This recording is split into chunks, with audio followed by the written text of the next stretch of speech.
রথ কিন্তু জগন্নাথের মাসি বাড়ি যাওয়া নয়, জগন্নাথের মায়ের কাছে যাওয়া হচ্ছে রথ।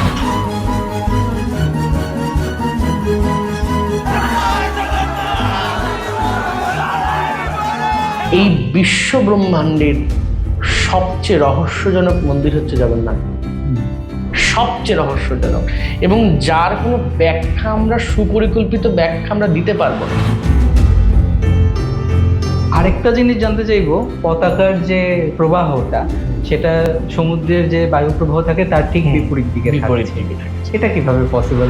জগন্নাথ ক্ষেত্রটা বা জগন্নাথ মন্দিরটা এমনভাবে তৈরি করা আছে যেন ওই মন্দিরটা পঞ্চভূতকে জয় করেছে। জগন্নাথ লোকনাথ নীলাদ্রিশ পরহরি।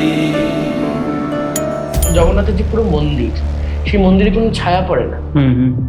একটা মন্দির যার দুপাশে সূর্য উঠছে, চতুর্দিকে সূর্য বেষ্টন করছে, কিন্তু মন্দিরটার ছায়া পড়ছে না। এটা তো অলৌকিক ঘটনার থেকে সবচেয়ে বড় কথা হচ্ছে বিজ্ঞান।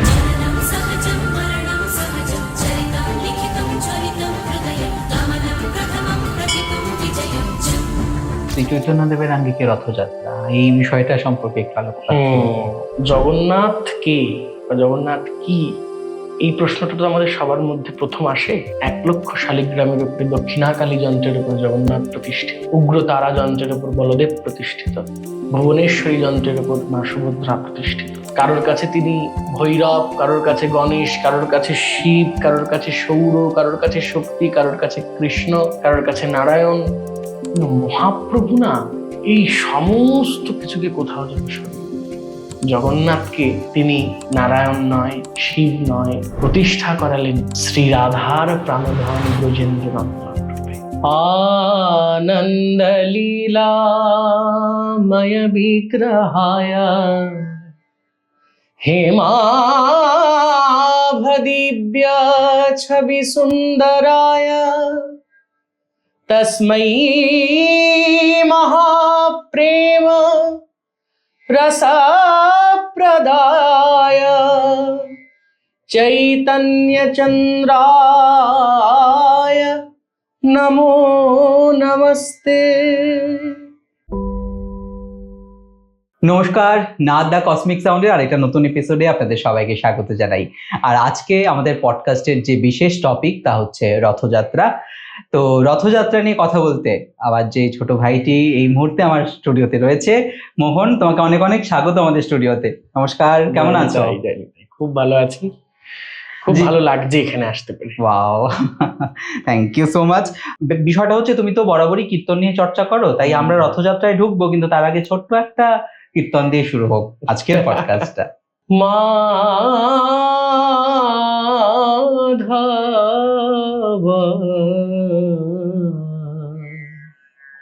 বহুত মিনতি করি তোয়ে, তু জগন্নাথ এ জগতে কাহায়াসি, জগবাহির নহি মুই ছাড়, আমি তো জগৎ ছাড়া নই হে। তুমি যদি জগন্নাথ হবে, আমি তো জগৎ ছাড়া নই হে। প্রথমেই তোমার কাছ থেকে যে গল্পটা শুনতে চাইবো সেটা হচ্ছে পুরীর রথযাত্রার ইতিহাসটা, সেটা যদি একটু আমাদের সামনে তুলে ধরো। পুরীর রথযাত্রা বলতে গেলে না, এটা অনেকটা বড় স্প্যান যে পুরীর রথযাত্রা, কারণ পুরীর রথযাত্রা শুরু হয়েছিল একরকম ভাবে একটা প্রেক্ষাপটে, কিন্তু কালের নিয়মে এবং ভক্ত সমাগমে রথটা একটা অন্য জায়গায় এসে দাঁড়িয়েছে। এখন বলতে গেলে পুরীর রথযাত্রা ভালো করে যদি তুমি লক্ষ্য করো, দেখবে একটা ট্রাইবাল বা একটা আদিবাসীয় বা আদি প্রজাতির সংস্কৃতি কিন্তু তার সাথে কাজ করে। মূলত আমি যাদের কাছে পড়াশোনা করার চেষ্টা করেছি, তাদের কাছে একটা জিনিস পেয়েছি, সেটা হচ্ছে শবর জাতিদের দেবতা তা কিন্তু জগন্নাথ প্রথম, এবং সেখান থেকেই কিন্তু নীলমাধব, ওই শবরদের দেবতা নীলমাধব থেকে আজকের বর্তমানে জগন্নাথের একটা জায়গায় উত্তরণ। কিন্তু জগন্নাথের রথযাত্রা, এই রথযাত্রার কথা বলতে গেলে অনেকগুলো কথা আসে, কারণ রথের জগন্নাথ এবং জগন্নাথের রথ, এই বিষয়টার কোনো ক্রমে ওর আরেকটা কথা, সেটা হচ্ছে, আমি বারবার বলছি একটা কথা, সেটা হচ্ছে কোনোভাবেই কিন্তু রথ কিন্তু জগন্নাথের মাসি বাড়ি যাওয়া নয়। কারণ আমরা সবসময় বলে থাকি যে রথ জগন্নাথ মাসি বাড়ি যাচ্ছে, এটা একদমই ভুল কথা, এবং এটা আমাদের বাঙালিদের অন্তর থেকে কেউ কোনোভাবে বলেছিল, কিন্তু এর সাথে কোনো ঘটনাই নেই রথের মাসি বাড়ি যাওয়া। কিন্তু এই কথাটা আমি বলতে পারি, যেটা হয়তো মানুষ, হয়তো ওই জেনজি যে প্রজন্ম, তাদের কাছে একটু নতুন লাগবে, বা পুরনো মানুষদের কাছেও নতুন লাগবে, সেটা হচ্ছে জগন্নাথের মায়ের কাছে যাওয়া হচ্ছে রথ, যেটা রথের প্রথম সূত্রপাত। কারণ রথ হয়েছে যার জন্য, তিনি হচ্ছেন মা গুন্ডিচা বা দেবী গুন্ডিচা। ইন্দ্রদুম্ন রাজা যেই সময় প্রতিষ্ঠা হলো জগন্নাথ, সেই ইন্দ্রদুম্ন রাজার স্ত্রী গুন্ডিচা দেবী। গুন্ডিচা দেবী তার 18 পুত্রকে হারিয়ে জগন্নাথকে তার নিজের সন্তান সম ভালোবাসতেন। যে জগন্নাথ আমার সন্তান, আমি জগন্নাথকেই ভালোবাসতে চাই। 18টা ছেলের মায়া কাটানো কিন্তু খুব কষ্টের, এবং সেই 18টা ছেলের স্মৃতি চিহ্নবাহী হিসেবে 18 নালা আজও পুরীতে দ্রষ্টব্য। কিন্তু সেখানে দাঁড়িয়ে গুন্ডিচা দেবী সমস্ত পুত্র শোক, ঐশ্বর্য সমস্ত কিছু থেকে উঠে এসে জগন্নাথকে নিজের পুত্রবৎ স্নেহ করতেন, ইন্দ্রদুম্ন রাজা এবং মা গুন্ডিচা। এবং বললেও মানুষ অবাক হবে যে আজও কিন্তু দেব দীপাবলির ওই সময়টায় একটা শ্রাদ্ধ রীতি, এরকম উড়িয়া ভাষাতে বলে শ্রাদ্ধ রীতি হিসেবে, ওই আমাদের মা গুন্ডিচা এবং ইন্দ্রদুম্ন রাজার শ্রাদ্ধ সাক্ষাৎ জগন্নাথ এসে করেন। এটা কিন্তু লোককথা, মান্যতা। তো জগন্নাথ দেব প্রথম রথে আরূঢ় হন, সেই সময় রথ হতো 6টা। রথ তখন 6টা হতো, কারণ জগন্নাথ ক্ষেত্র যেখানে শ্রীমন্দির, সেটা হচ্ছে নীলাচল, আর যেখানে গুন্ডিচা মন্দির, অর্থাৎ যেখানে জগন্নাথের উৎপত্তি বা সৃষ্টি বা নবকলেবর ধারণ কলিযুগের জন্য যাই বলি না কেন, সেটা হচ্ছে গুন্ডিচা মন্দির, সুন্দরাচল। এই সুন্দরাচল এবং নীলাচল, তাদের মাঝখানে বয়ে যেত একটি মহানদীর শাখা। এবার এই মহানদীর শাখা, তার বিভিন্ন নাম আছে, কেউ আঞ্চলিক নামও কিছু একটা ডাকতে পারে, কিন্তু ওটা আদতে মহানদীরই শাখা। ওরকম মহানদীর শাখাটাকে পেরোবে কি করে জগন্নাথের রথটা তাই ওপাশ থেকে আসতো। যে মহানদীর যে শাখাটা প্রবাহিত হতো, ওই মহানদীর শাখা নদীটাকে ওই আঞ্চলিক ভাষায় ওরা সরধা নদী বলতেন। ওই সরধা নদী ওখানে প্রবাহিত ছিল। সেই নদী তো জগন্নাথকে পেরিয়ে তারপর মায়ের কাছে যেতে হবে, গুন্ডিচায় যেতে হবে। আদতে জগন্নাথ সৃষ্টি যখন হলেন, তখন জগন্নাথের মা অর্থাৎ গুন্ডিচা দেবী বললেন যে এই যে জন্মপিণ্ডি বলা হয়, যেখানে জগন্নাথের যে বেদিটা, গুন্ডিচার মন্দিরের যেখানে 3টে বেদি আছে, যেখানে জগন্নাথ প্রথম উৎপত্তি, নিজের কলেবর সবাইকে জগৎকে দেখালেন নীলমাধব, সেই যে 3 পিণ্ডি বলা হয়, যে জন্মপিণ্ডি বা জন্মপিণ্ডা অনেকে বলে, সেটা হচ্ছে জগন্নাথের জন্মগৃহ, গর্ভগৃহ বলা চলে, যেখান থেকে জগন্নাথ উৎপত্তি হয়েছে। এবং সেখানে মা হিসেবে রয়েছেন গুন্ডিচা দেবী। তার 18 পুত্রকে হারিয়ে গুন্ডিচা দেবী জগন্নাথের জন্য বসে থাকেন। তো জগন্নাথ যখন চলে আসছেন উৎপত্তির পরে বা সৃষ্টির পরে, যখন জগন্নাথ যেদিন প্রকাশিত হলেন, সেই দিনটাকে আমরা স্নানযাত্রা বলে মানি। এবার যখন প্রকাশিত হলেন, যখন চলে আসবেন, তখন মা গুন্ডিচা কাঁদতে শুরু করলেন। এটা স্বাভাবিক যে আমার সন্তানের এভাবে চলে যাওয়া হবে আমার কাছ থেকে। তো তাকে আকুতি জানালেন যে তুমি কি আমার কাছে আসতে পারো না, থাকতে পারো না জগন্নাথ? তো জগন্নাথ বলেছিলেন যে আমি আসবো, এরকম 9টি দিন আমি থাকবো। আর এছাড়াও যেটা প্রধান, যে আজ থেকে বহু যুগ আগে স্কন্ধ পুরাণে উৎকল খণ্ডে, সেখানে জগন্নাথ নিজেই কথা দিয়েছিলেন এবং ইন্দ্রদুম্ন রাজাকে বলেছিলেন যে এরকম আষাঢ় মাসের দ্বিতীয়া তিথিতে, শুক্লা দ্বিতীয়া তিথিতে এরকম রথ হবে। তুমি আমাকে এই শ্রীক্ষেত্রের মন্দির থেকে, শ্রীমন্দির থেকে তুমি সহস্র অশ্বমেধ যজ্ঞের যে বেদী, যেটা হচ্ছে আমাদের জন্মপিণ্ডি বা জন্মবেদী বলা হয়, সেই গুন্ডিচার যে বেদীটা, সেখানে সহস্র অশ্বমেধ যজ্ঞ হয়েছিল। পরবর্তীকালে সেটাকে সংস্কার করা হয়, কারণ অনেক বছর আগের কথা। সেখানে নিয়ে যাবে। এই যে নিয়ে যাওয়া, কথা দেওয়া, সেই উৎকল খণ্ডে স্কন্দ পুরাণে, সেটা একটা ঐতিহাসিক প্রেক্ষাপট। জগন্নাথের রথ হবে। আরেকটা সূত্রপাত জগন্নাথের রথের প্রধান, সেটা হচ্ছে এই মা গুন্ডিচার কাছে ফেরা। আর একটা যে আমাদের মাসি বলে আমরা অনেকে বলি, যে মাসিটা কি, তো মাসির প্রেক্ষাপট একটা আছে। সেটা হচ্ছে ওই জগন্নাথ যে আসবেন, বলছিলাম যে সরধা নদী পার হতে হবে।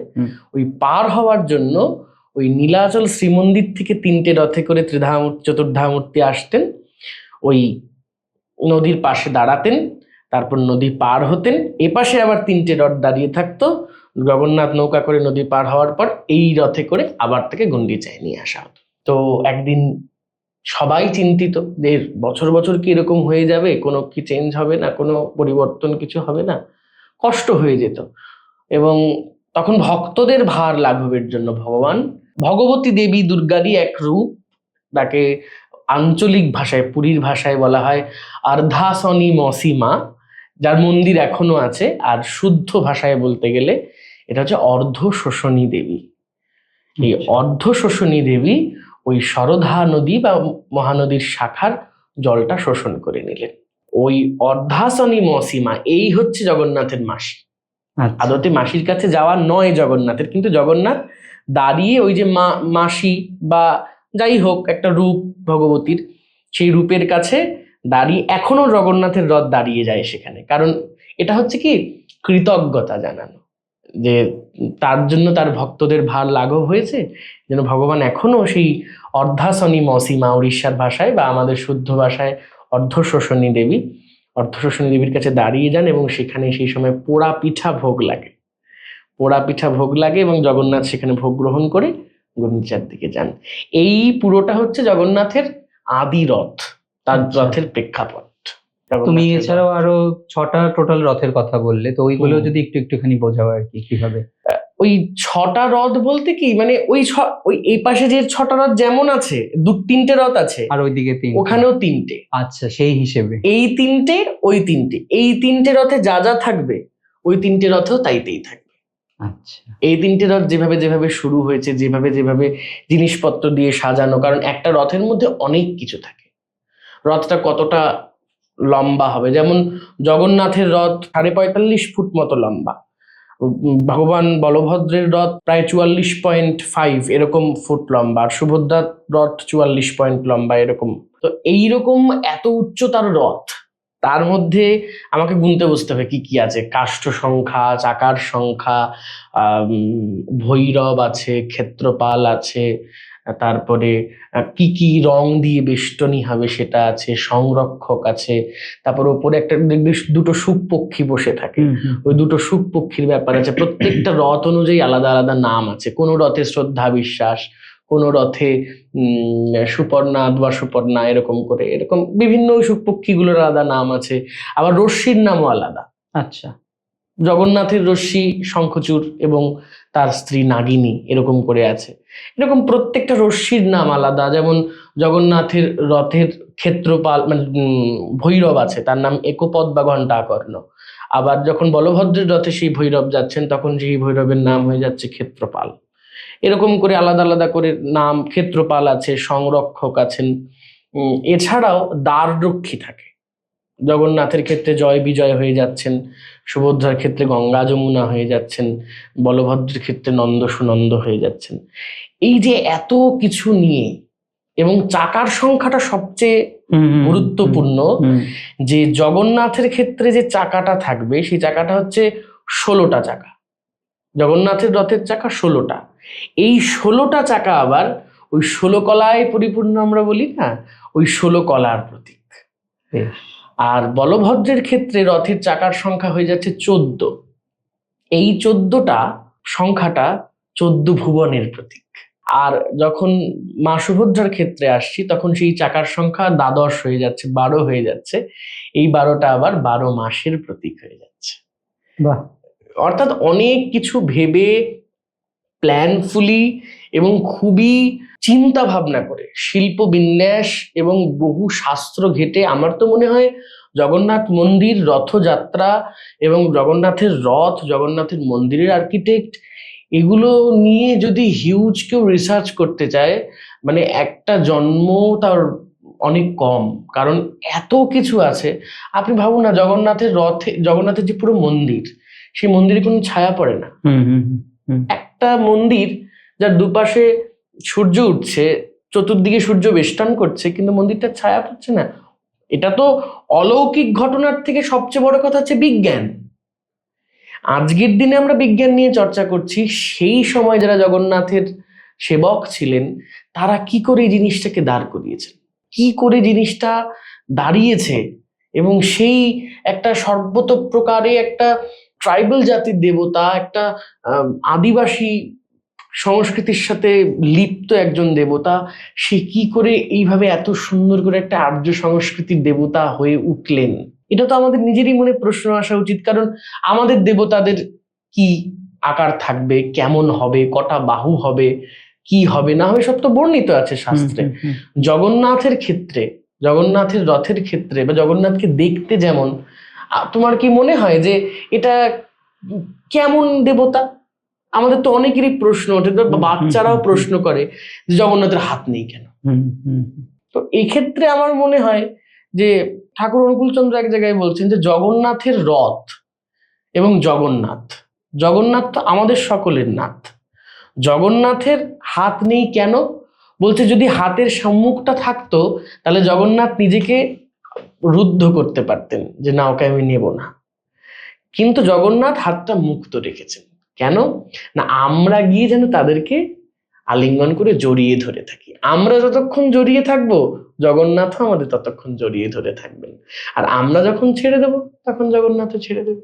তুমি একটা জায়গায় বলছিলে সেই রথের রঙের কথা, যে কি কাপড়ের কি রঙের বেষ্টনী হবে, এটার কি কোনো সিগনিফিকেন্স রয়েছে?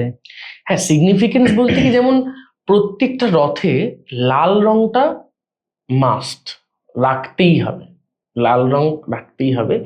এছাড়াও রং হিসেবে জগন্নাথের রং, যেহেতু জগন্নাথের নিজের যে বস্ত্র, বা আমরা নারায়ণের বস্ত্র বা কৃষ্ণের বস্ত্র বলি, সেখানে কিন্তু সেটা পীতাম্বর হিসেবেই তাকে আমরা আখ্যায়িত করি। এই জন্য জগন্নাথের ক্ষেত্রে লালটাও রাখা হয় এবং পীতাম্বরের পীত বর্ণটা ওটা রাখা হয়। এবং সুভদ্রার ক্ষেত্রে সেটা যেহেতু তাকে আমরা শক্তি হিসেবে উপাসনা করি, এবং সুভদ্রা দেবী তাকে আমরা ওইখানেও মহাভারতের কালেও সেই সময়েও আমরা তাকে সুভদ্রা বা বিন্ধবাসিনী আদি শক্তি হিসেবেই মেনেছি, তো লালের সাথে তাকে কালোটা দেওয়া হয়েছে। আচ্ছা। আর বলভদ্র মানে দাউ ভাইয়ার ক্ষেত্রে সেটা হয়েছে লালের সাথে সবুজ। এটা সেই সময় ওদের মানে যারা এগুলো গঠন করেছে তাদের সাথেই এটা সম্পৃক্ত, তারাই এটা বলতে পারবে আরো ভালো করে যে কেন। কিন্তু কেন সিগনিফিকেন্স ধরতে গেলে আমরা ওই শাস্ত্র বিভিন্ন ঘেটে টেটে পাই যে এরকমই, এই কারণেই হতে পারে হয়তো। মন্দিরের ওপর দিয়ে এখনো তো তুমি বলো যে কোনো পাখি উড়ে যায় না, বা ধরো কোনো প্লেনও যেতে পারে না, এটার পেছনে কারণটা কি রয়েছে? আমার মনে হয় এটার কারণ বলতে গেলে এমন একটা ম্যাগনেটিক ফিল্ড ওখানে তৈরি করা আছে, এটা আমার বিজ্ঞান ভিত্তিক ভাবে মনে হয়। এছাড়া ভাবের জগৎ ক্ষেত্রে তো এটা মনেই হয় যে জগন্নাথ যে জগতের নাথ, সে তো আলটিমেট, সে আমাদের সবার মাথার উপর রয়েছে। যে আমাদের সবার মাথার উপর আছে তার মাথার উপরে কিছু থাকতে পারে? এটা একটা ভাব জগতের কথা। কিন্তু বিজ্ঞান ভিত্তিক ভাবে যদি আমরা দেখি তাহলে দেখবেন, আর আমি নিজস্ব ব্যক্তিগতভাবে যেহেতু পড়াশোনা করেছি, যে আমাদের ময়দানব যে প্রধান আর্কিটেক্ট পুরনো ভারতবর্ষের, ওই ময়দানবের আর্কিটেকচারের পড়াশোনা করতে গিয়ে আমি তখন দেখেছিলাম যে যন্ত্র জ্যামিতিক ভাবে, জিওমেট্রিক সেন্সে যন্ত্রাদি এমন ভাবে যদি খুব সুন্দর করে পরিকল্পিতভাবে যদি যন্ত্র অঙ্কন করা যায় বা যন্ত্র তৈরি করা যায়, এবং তাতে যদি সঠিক সঠিক মন্ত্রাদি লিখে সেই জায়গাগুলোকে ন্যাস করে মন্ত্রের স্ফুরণ বা স্পন্দন যদি করানো যায়, ওই যন্ত্র আদি সমস্ত কিছুর মধ্যে থেকে এতটাই একটা স্পন্দন বা ম্যাগনেটিক ঊর্জা তৈরি হয় যেটা, এবং স্পন্দন মানে কিন্তু একটা তরঙ্গ, স্পন্দন মানে তরঙ্গ। এবার প্রত্যেকটা জায়গায় যদি এমন ভাবে একটা জিনিস গঠিত করা হয় যেটা খুব সুপরিকল্পিত, যন্ত্র প্রতিষ্ঠিত, সেই স্পন্দন কিন্তু একটা ম্যাগনেটিক ফিল্ডের গঠন করে। ওই এমন একটা ওখানে যন্ত্র বা এমন একটা ফিল্ড, একটা ক্ষেত্র ওখানে তৈরি করা আছে, যার জন্য কোনো ম্যাগনেটিক ফিল্ড, মানে ওই ম্যাগনেটিক ফিল্ডের ওপর আর কোনো ম্যাগনেটিক ফিল্ড আরোপিত হতে পারে না। যদি রথের ওপর দিয়ে একটা এরোপ্লেনও যেতে হয়, তাহলে কি এরোপ্লেনের একটা ক্ষেত্র বানাতে হবে, সুপরিকল্পিত একটা রথ, একটা রুট ম্যাপ করতে হবে, একটা ম্যাগনেটিক ফিল্ড ওখান থেকে চালনা করতে হবে যে না ওই প্লেনটা এই রুট হয়ে যাবে। যখন আমার মনে হয় ওখান থেকে ওই ম্যাগনেটিক ফিল্ড তৈরি করার ক্ষেত্রেই যখন তৈরি করার হয়েছে, একটা কলিশন হয়েছে।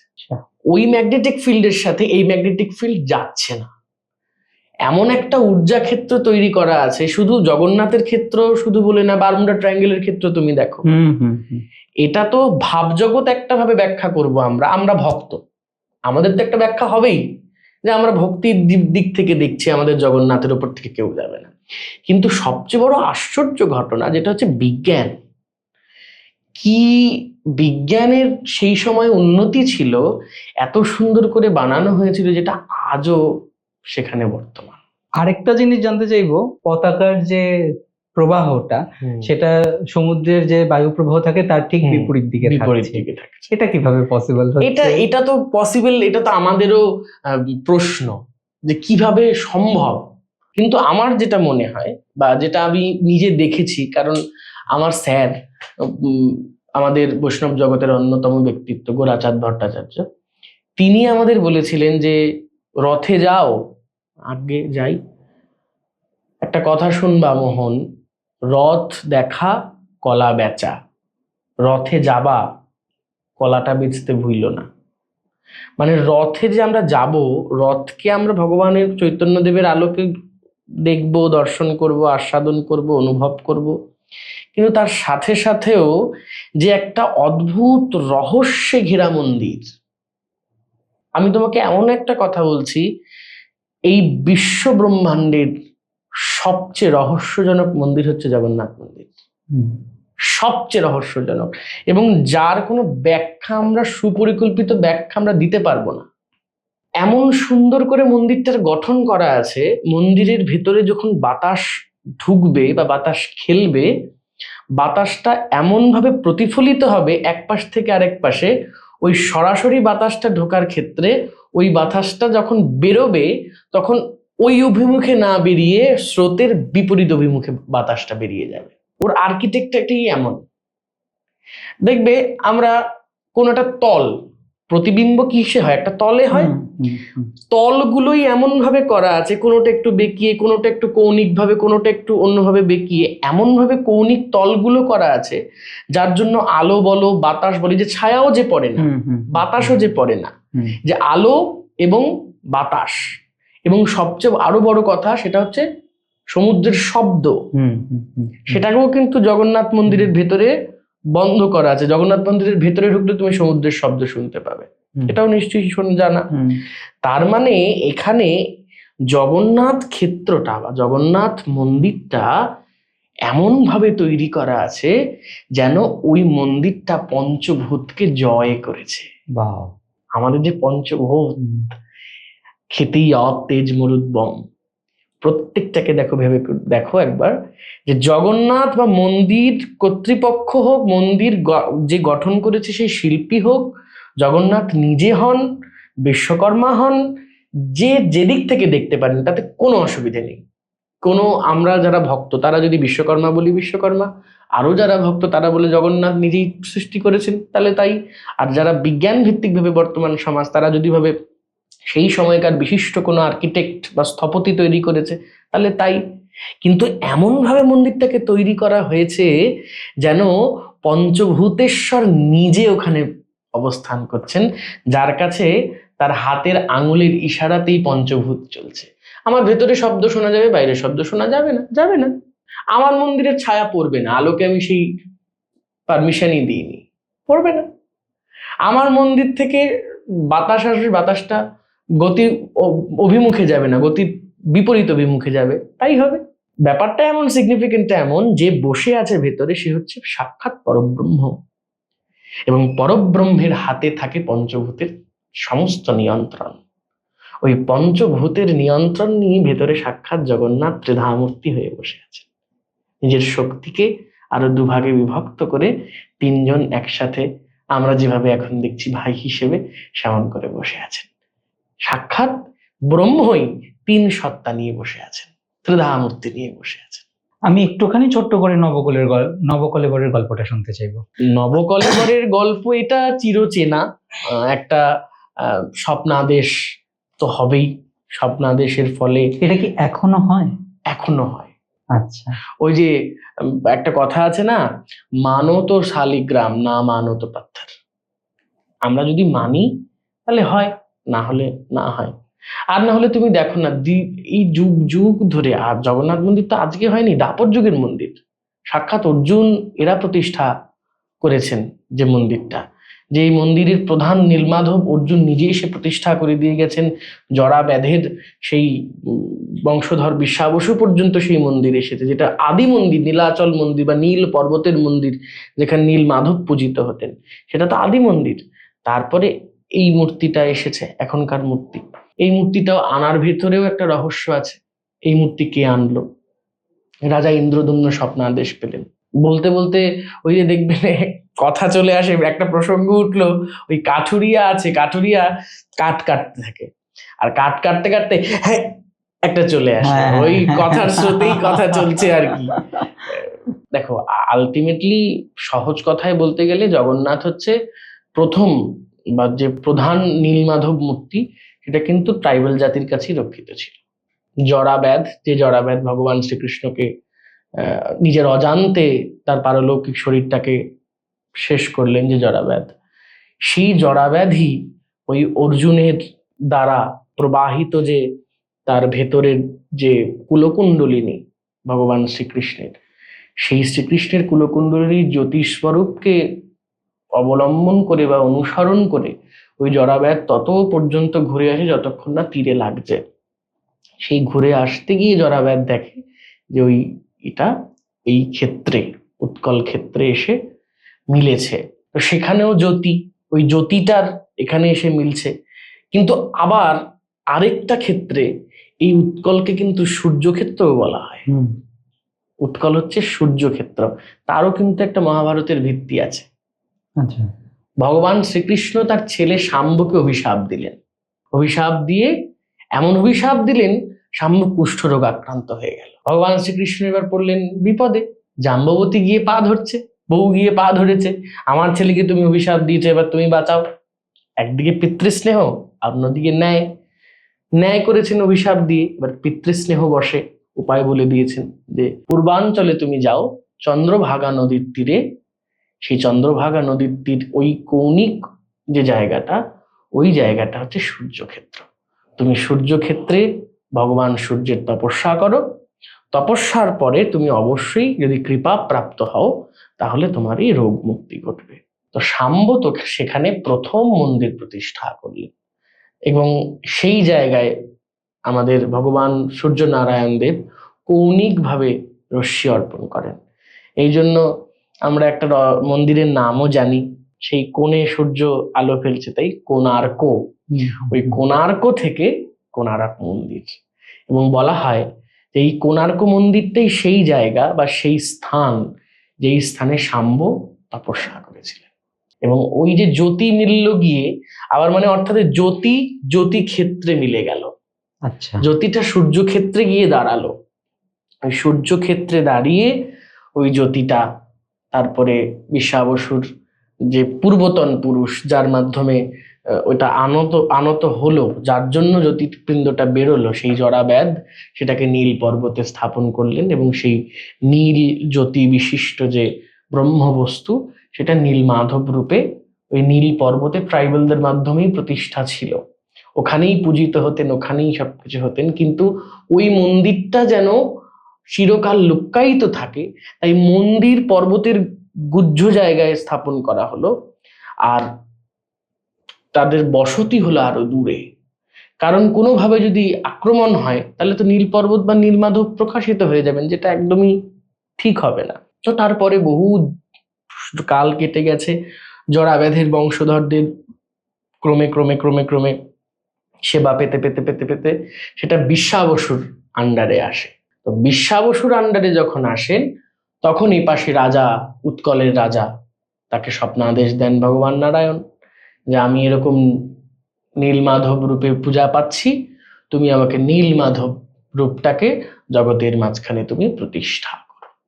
এইবার রাজার প্যালপিটেশন, রাজা পাচ্ছে না, রাজাকে আনতে হবে, কোথায় পাবে, কি পাবে না পাবে, খুঁজতে খুঁজতে খুঁজতে খুঁজতে এবার আমাদের রাজার স্বভাব কি, যে কিছু একটা যদি চাই বা কিছু করতে হবে, রাজসভার মাঝখানে এসে বললো এটা আমার চাই। এবার এইটা আমার চাই করতে গিয়ে রাজসভার মাঝখানে এসে বলে ফেললো যে আমার নীলমাধব চাই। এবার তাতে কি করে কি হলো, যারা স্বার্থান্বেষী তারাও বলছে যে রাজা যদি 1 লক্ষ স্বর্ণ মুদ্রা দেয়, এই আমরা একটা মন্দির যে কোনো খুঁজে নিয়ে চলে আসি, দিয়ে দেবো, 1 লক্ষ স্বর্ণ মুদ্রা পেয়ে যাবো। কিন্তু কেউ আর নীলমাধবের মূর্তি খুঁজে নিয়ে আসতে পারে না, মন্দিরেরও সন্ধান দিতে পারে না, কারণ সে মন্দির তো লোকচক্ষুর আড়ালে। মন্দির যেমন দেখতে হয়, এ মন্দির তো তেমন মন্দির নয়। জাগতিক মন্দির যেমন ভাবে নচূড়া পঞ্চচূড়া বিশিষ্ট হবে, ভগবানের সাক্ষাৎ যে গর্ভের যে কুলকুণ্ডলিনী যে বীজ, সেই বীজটা তো এখানে প্রধান ব্রহ্মবস্তু, সেটা তো নিশ্চয়ই ওরম ভাবে প্রকাশিত হবে না, এমন একটা জায়গায় থাকবে যেটা একদম চিরলুক্কায়িত স্থান। কেউ পারলেন না। তো তখন রাজার সভার যে রাজকবি, সভা কবি, সে বললেন তার ভাই নাকি মিথিলায় এরকম একটা স্বপ্ন দেখেছিলেন এক সময়, তাকে ডাকা হোক। তো সভাকবি বলেছেন, তো তাকে ডাকা হয়েছে। সেই যে কবি এলেন মিথিলা থেকে, তার নামই হচ্ছে বিদ্যাপতি। ওই বিদ্যাপতি এলেন এবং বিদ্যাপতি রাজাকে বললেন যে মহারাজ, আমি খুঁজান, আমিও স্বপ্নাদেশ পেয়েছি, তা আপনার লক্ষ্য আর আমার লক্ষ্য এক। এই কথা বলতে বলতে বিশ্বাবসু ওপাশে সেবা করছেন, আর এপাশে বিদ্যাপতি বেরিয়ে গেছেন একদম কোথা নারায়ণ পতিত পাবন, এই করতে করতে নারায়ণের নাম নিয়ে বেরিয়েছেন। সমস্ত দিক খুঁজে খুঁজে হয়রান হয়ে দেখছি জঙ্গলের একদম ভেতরে একটা ট্রাইবেল জাতির বাস। এবং আজকে আমরা সিরিয়াল হোক বা যে কোনো গণমাধ্যমে হোক দেখছি একটা জগন্নাথের নাটক দেখানো হচ্ছে, সেখানে খুব সুপরিকল্পিতভাবে আলো জ্বলছে, বিছানায় শুচ্ছে, একটা খুব সুন্দর শাড়ি পরে রয়েছে। আদৌ থেকে ট্রাইবেল জাতি তাই? একদমই নয়। ট্রাইবেল জাতির খাওয়া মানে কি? বন্য শূকর খাবে, পাখির মাংস খাবে। এবার ভেবে দেখো, আমরা বর্তমানে এই যে আমরা যারা তিলক সেবা করি, আমরা যারা গৌড়ীয় ধর্ম নিয়ে আছি বা বৈষ্ণব ধর্ম নিয়ে আছি, তাদের কি একটা নিরামিষ খেতে হবে, নিরামিষ খেয়ে ভগবানের সেবা করতে হবে। কিন্তু আমরা যদি ভালো করে লক্ষ্য করি, নিরামিষ খাওয়া বা এই বিষয়টাকে ভগবান কিন্তু গৌণ করে দিচ্ছেন বিভিন্নভাবে। ভগবান যার পিঠে চড়ে আসেন, গরুর, সে কি খায়? তার জীবনে তো সাপ খেয়ে বেঁচে থাকা, সে তো প্রাণী হত্যা করছে। এবার এক্ষেত্রেও ভগবান নীলমাধব, সাক্ষাৎ নীলমাধব কার হাতে পূজা পাচ্ছেন না, যে কিনা মাংস খেকো, একটা বনের আদিবাসী জাতি, মাংস বর্তমান সমাজের মতো ওই চব্যচস্য দিয়ে রান্না করেও খায় না, নর্মাল শুধু একটা সাধারণভাবে পুড়িয়ে কোনো রকম করে খেয়ে ফেললো। বস্ত্র বলতে কি, গাছের বাকল দিয়ে পড়েছে। এ তো তাদের অবস্থান। এমন একটা ঘোরতর আদিবাসী জাতির কাছে গিয়ে বিদ্যাপতি দাঁড়ালেন। বিদ্যাপতি দাঁড়ানোর পর একটা বাড়ির থেকে দেখছি খুব সুন্দর গীত ও ধ্বনি আসছে, কেউ গাইছে, সুর সবসময় টানে। গিয়ে দাঁড়িয়েছে, দেখছেন এক যুবতী, সুন্দরী যুবতী, ট্রাইবেল, কিন্তু ট্রাইবেলদের মধ্যেও সুন্দরী, তাদের মধ্যে দরজা খুলেছে। তো জানা গেল সে হচ্ছে সেই ট্রাইবেল জাতির প্রধান বিশ্বাবসুর কন্যা ললিতা। তো বিশ্বাবসুর কাছে আশ্রয় চাইলেন এবং উৎকলের সভাকবি পরিচয় দিলেন, ওখানে থাকলেন। থাকার পরে রোজই বিদ্যাপতি দেখে যে ওই ট্রাইবেল জাতির যে নেতা বা ওই গোষ্ঠীর যে প্রধান রাজা বিশ্বাবসু, সে রোজ রাত্রে বাইরে যায়, এবং যখন বাইরে যায় বিশ্বাবসুর মেয়ে ললিতা তাকে ফুল, অর্ঘ্য, উপকরণ সব সাজিয়ে দেয়। সাজিয়ে দেয় ফুল অর্ঘ উপকরণ, তোমার বাবা কোথায় যায়?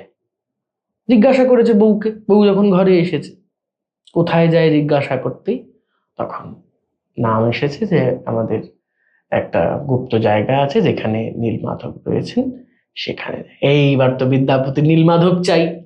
আর নীলমাধব আর পদ্মাবতী তো এই কিছুতেই ললিতা বলবেন না, যে না না আমার ললিতা বলবেন কি করে? ললিতা বলছেন আমিই তো জানি না, আমার বাবা পর্যন্তই এখনো পর্যন্ত জানে, তারপরে কাউকে বলা হয়নি। তো তো আমি প্রাণত্যাগ করবো বিদ্যাপতি বলে বসে। তো তুমি বিধবা থাকবে, আমি প্রাণত্যাগ করছি, এক্ষুনি গিয়ে আমি কুণ্ড তীরে প্রাণত্যাগ করছি। এবার ললিতা পড়েছে সংকটে, ধর্ম সংকট, বাবার কাছে জানায়, বাবার আকুতি, জামাইয়ের এপাশে জামাইয়ের আকুতি, ওপাশে মেয়ের আকুতি, সব কিছু মিলিয়ে বেশ্যা বসু রাজি হয়।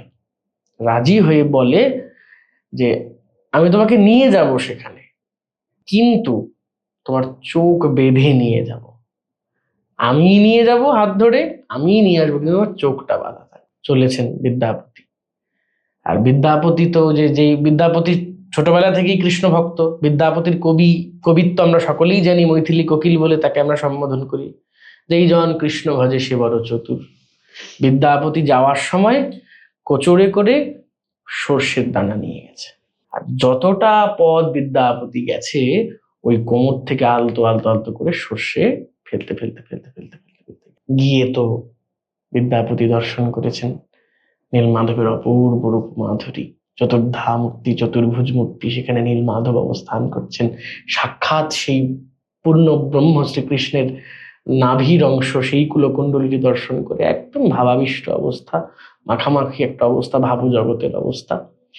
ওই ভাব জগৎ থেকে বেরিয়ে যেই না বেশ্যা বসু তাকে বের করে নিয়ে এসছে, এইবার বিদ্যাপতির মাথায় এসছে আমাকে তো মন্দিরটা উদ্ধার করতে হবে, উৎকলের রাজাকে খবর দিতে হবে। বিদ্যাপতি সঙ্গে সঙ্গে বেরিয়ে গিয়ে খবর দিয়েছেন ওপাশে যে এরকম আছে মন্দিরে, আমরা পেয়ে গেছি ইয়ে, তা কি করে পাবো? এই যে যাওয়া আসা আবার উৎকলে ফেরা, এর তো বিস্তর সময়, আর সেই সময় তো আমাদের মতো এরোপ্লেন ছিল না, ট্রেন ছিল না, কিছু ছিল না, বিস্তর সময়। ততদিনে সেই সর্ষের বীজ দানা থেকে গাছ হয়ে গেছে এখন, আর চিনতে সুবিধা হয়েছে। এবার উৎকল থেকে ইন্দ্রদ্যুম্ন সহকারে সবাই এসছে নীলমাধব দেখতে যাবে, বেশ্যা বসুও যাচ্ছেন, অগত্যাও কি করবে, দেখিয়ে ফেলেছে, ঠকে গেছে দেখিয়ে। এবার ভাব জগতের, ভক্ত জগতের মানুষের একটা কথা যে সেই সময় নারদ ভগবান শ্রীকৃষ্ণের কাছে ছুটে যায়, ছুটে গিয়ে বলে ভগবান এই নীলমাধব মূর্তি তো তোমার বিশেষ মূর্তি, তোমার কুলকুণ্ডলিনীর শক্তি মূর্তি, এ যে দেখবে সেই তো উদ্ধার হয়ে যাবে। তাই এই যে ইন্দ্রদ্যুম্ন এত লোক নিয়ে আসছে, এত সৈন্য সামন্ত, সবাই তোমায় দেখবে, প্রত্যেকের তো পাপে ভরা জীবন, এরা সবাই দেখবে আর সবাই স্বর্গে চলে আসবে। এই যখন সম্বিত ফিরল ভগবানের, ভাবগ্রাহী জনার্দন তখন নিজেরটা এবার বুঝতে শিখলেন যে তাই তো, স্বর্গে তো এনে এভাবে ভরানো যাবে না লোকজন। এইবার উনি কি করলেন, ওই নীলমাধব মূর্তি থেকে নীলমাধব সত্তা সহ গুহা থেকে অন্তর্ধান হয়ে গেলেন। আর সবাই মিলে গিয়ে যখন দাঁড়িয়েছে দেখছে কেউ নেই, আকাশবাণী হলো যে তুমি যেখানে আছো সেখানেই চলে যাও, সেই ক্ষেত্রেই তোমার মহাদধি সমুদ্র থেকে আমার কাঠ ভেসে আসবে, সেই বিশিষ্ট কাঠ দিয়েই আমার নির্মাণ। সেখানেও তিনি বিশ্বকর্মাকে পাঠালেন, বিশ্বকর্মাকে পাঠানোর পর বিশ্বকর্মা ওই কাঠ দিয়ে নির্মাণ করতে করতে করতে করতে সুন্দর করে নির্মাণ করে, এবার গুন্ডিচা দেবীর সহ্য শক্তি মানলো না, 21 দিনের মধ্যে পূর্ণ করতে হবে এই বলেছিলেন। এবার 21 দিন হয়ে গেছে, তবুও দরজা খুলছে না, সারা শব্দও নেই। যেই না দরজা খুলেছেন, সঙ্গে সঙ্গে যিনি ছিলেন বিশ্বকর্মা স্থপতি রূপে, তিনি অন্তর্ধান হয়ে গেলেন, আর অসম্পূর্ণ মূর্তি তৈরি পড়ে রইল। এটা হচ্ছে প্রথম কলেবর। এইবার একটা প্রশ্ন হতে পারে যে অসম্পূর্ণ মূর্তি, এটা কি অসম্পূর্ণ মূর্তি হতে পারে? অসম্পূর্ণ মূর্তি তো হতে পারে না। তো এই অসম্পূর্ণ মূর্তির গাথা আবার বিভিন্ন পুরাণ আদিতে বর্ণিত হলো, যে কেন হলো, সেটার জন্য আমাদের চলে যেতে হবে আবার সেই ভাগবতে। সেখানে বর্ণিত হচ্ছেন দ্বারকায় মা রোহিণী, রুক্মিণী সহ সমস্ত স্ত্রীবর্গকে দ্বারকায় একটা ঘরের মধ্যে, আমরা যেমন এখানে একটা ঘরে অবস্থান করছি, কথা হচ্ছে, যেমন মা রোহিণী বৃন্দাবনের কথা রাধারানীর গল্প, রাধারানীর প্রেমের মাখামাখি গদগদ অবস্থা, রাধারানী কেমন ভালোবাসতেন গোবিন্দকে, সেই কথা একটা ঘরের ভেতরে বলছেন। আর সেই সময় সুভদ্রাকে বৌদিদের বলছেন, আর ননদকে বলেছে তুই দ্বারের খেয়াল রাখবি, যেন কৃষ্ণ বলরাম কোনোভাবে আসলে তাদেরকে আটকাবি। কথা বলতে বলতে বলতে বলতে এমন একটা ঊর্জা সৃষ্টি হয়েছে সেই ঘরের ভেতরে, আর ততক্ষণে চলে এসেছেন গোবিন্দ আর বলরাম, দরজার সামনে দাঁড়িয়ে আছেন। কথার এখানে এমন একটা তাপ, সেই তাপে পরবর্তীতে গ্রন্থে বর্ণনা করছেন যে ভগবান শ্রীকৃষ্ণ এবং বলরাম জোরপূর্বক সুভদ্রাকে সরিয়ে দিয়ে ওই দরজা খুলে ফেলেন। দরজা খোলার সাথে সাথেই ভেতরের যে এই যে এত কথা বা এত স্পন্দনের যে তাপ, সেই তাপে যার কথা হচ্ছে ভক্তরা শুনছে, ভক্তদের অসুবিধা হচ্ছে না, ভক্তরা ভালোই আছেন, ভক্তরা সেই তাপটাকে অনুগ্রহপূর্বক অনুভব করছেন, তাদের শান্তি লাগছে, তাদের কাছে সেটা প্রচন্ড তৃপ্তিদায়ক যে আমার ভগবানের কথা হচ্ছে। কিন্তু ভগবান যেই না এসে দাঁড়িয়েছেন, ভগবান যেই না দরজা খুলেছেন, ওই ভক্তদের অনুভবের তাপে, অনুরাগের তাপে ভগবান বিগলিত হয়ে গেছেন দরজার সামনে দাঁড়িয়ে। ওই সুভদ্রা মাঝখানে দাঁড়িয়ে, এপাশে দাদা বলরাম, এপাশে কৃষ্ণভাবেই দরজাটা খোলা হয়েছে, ওই তাপে ত্রিধামূর্তি বিগলিত হয়ে গেলেন। নারদ সবসময় টুংটুং করে চলে এলেন। নারদ এসে বলছে এ কি তোমার রূপ দর্শন করি, বলছে ও এই রূপটা ভালো নয়, বলছে না ভালো, কিন্তু সচরাচর এই রূপটা দেখা যায় না। বলছে বেশ, তবে তাই হোক, যে রূপ সব সময় দেখা যায় না, আমি কলিযুগের জন্য এই রূপ প্রকাশিত করব। কলিযুগের প্রধান ধাম সেই শ্রীক্ষেত্র, সেই শ্রীক্ষেত্রের জন্য 4 ধাম 4 যুগের জন্য, কলিযুগের জন্য শ্রীক্ষেত্র ধাম, ওই শ্রীক্ষেত্রে আমি এই রূপেই প্রকাশ হব। ওই রূপটাই এইভাবে ওই স্থপতির হাত থেকে 21 দিনের ছল করে জগন্নাথ প্রকাশিত করলেন। এটা হচ্ছে প্রথম কলেবর, যখন জগন্নাথ প্রতিষ্ঠা হলো, ব্রহ্মা এলেন, অধিবাস করলেন। ব্রহ্মা নিজে দাঁড়িয়ে থেকে তার একটা বিশেষ মন্ত্র পড়ে, বিশেষ বিধি দিয়ে জগন্নাথকে প্রতিষ্ঠা করলেন। পুষ্যা রাশিতে বৃহস্পতিবারে খুব সুন্দর করে প্রতিষ্ঠা হলো। কিন্তু তারপরে ব্রহ্মবস্তু একটা ভেতরে আছে। এরপরে নবকলেবরের ঘটনা এলো। স্বপ্নাদেশ প্রধান পূজা পাণ্ডা, যে কারণ জগন্নাথের তো অনেক রকমের সেবক, জগন্নাথের প্রচুর সেবক, জগন্নাথের 64 রকমের সেবক। প্রথমে বলতে গেলে দৈতাপতি, তারপরে পূজা পাণ্ডা, তারপরে সিংহারি মানে যে শৃঙ্গার করবে, তারপরে মুদিরস্ত, মুদিরস্তর পরে আছে পশুপালক, মানে এরকম করে 64 প্রকার। মানে একজন সেবক আছে, সে ঝাড় দেবে, তাদের সম্প্রদায়, তাদের সেবা শুধু ঝাড় দেওয়া, আরেকজনের কাজ শুধু মালা গাঁথা, এরকম করে 64 রকমের সেবক। তো তার মধ্যে প্রধান বলা চলে একজন বিদ্যাপতি বলে একজন প্রধান থাকেন ভেতরে, তাকেই স্বপ্নাদেশ দেওয়া হয়। দৈতাপতিদের মধ্যে, পূজা পাণ্ডাদের মধ্যে একজন স্পেশাল একজন মানুষ থাকেন প্রধান, যার যে জগন্নাথকে স্নান বেদিতে মণিমা আগচ্ছন্ত এরকম করে ডেকে নিয়ে আসে, একটা ব্যক্তিত্ব আছে ভেতরে, যিনি প্রধান। মানে আমরা বলি না কলেজের ডিপার্টমেন্টের মধ্যে অনেক টিচার আছে, কিন্তু তার মধ্যে এইচওডি প্রধান, ওই একজন, ওই সমস্ত সেবকদের মধ্যে থেকে একজন প্রধান বিদ্যাপতি তাকে বলা হয়। তাকে সে গিয়ে মণিমা আসুন, বা চলুন স্নানে চলুন, বা চলুন রথে আসুন, এই যে মানুষটাকে তাকে স্বপ্নাদিষ্ট করা হয় যে এরকম জায়গায় এরকম গাছ আছে, তার মধ্যে এরকম চিহ্ন, সাপের চিহ্ন, শঙ্খ চিহ্ন, এরকম চিহ্ন থাকবে, সেই চিহ্নযুক্ত গাছ এনে সেটাকে দিয়ে নবকলেবর হবে।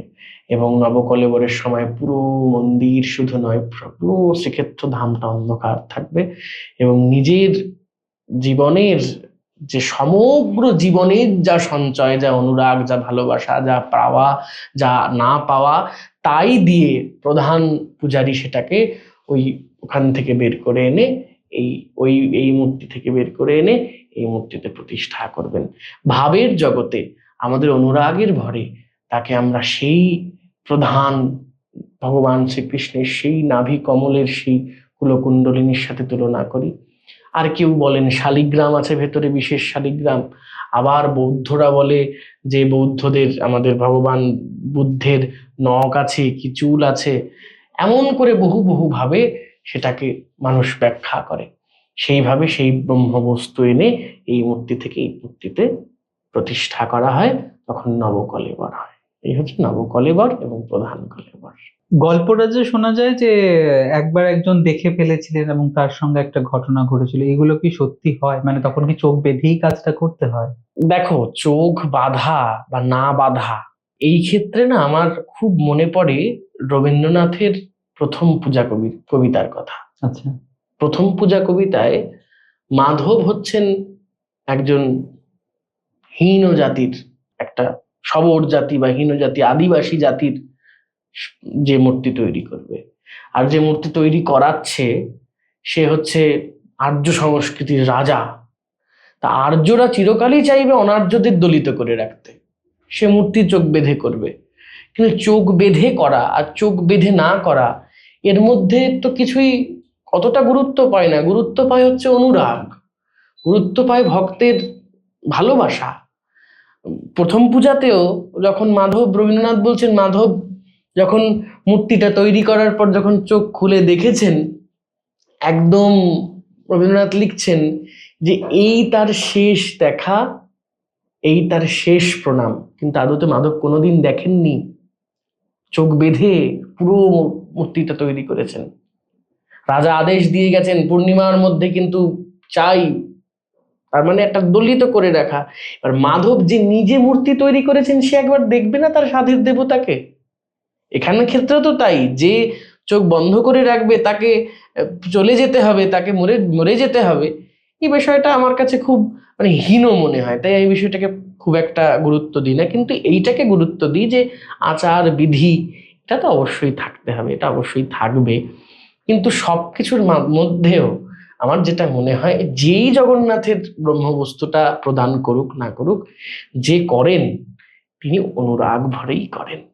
কারণ তিনি যদি অনুরাগে অনুভবে না বসান তাকে এসে, এই যে লক্ষ লক্ষ কোটি সহস্র ভক্ত, তারা তো তার ব্রহ্মবস্তু বসানো যে মূর্তি থেকে তিনি উপাদেয় করবেন, পূজিত করবেন, যাকে পূজক মানে পূজ্য রূপে আমাদের সামনে এনে দেবেন, তাকেই তো এই আমরা কোটি মানুষ পূজা করব।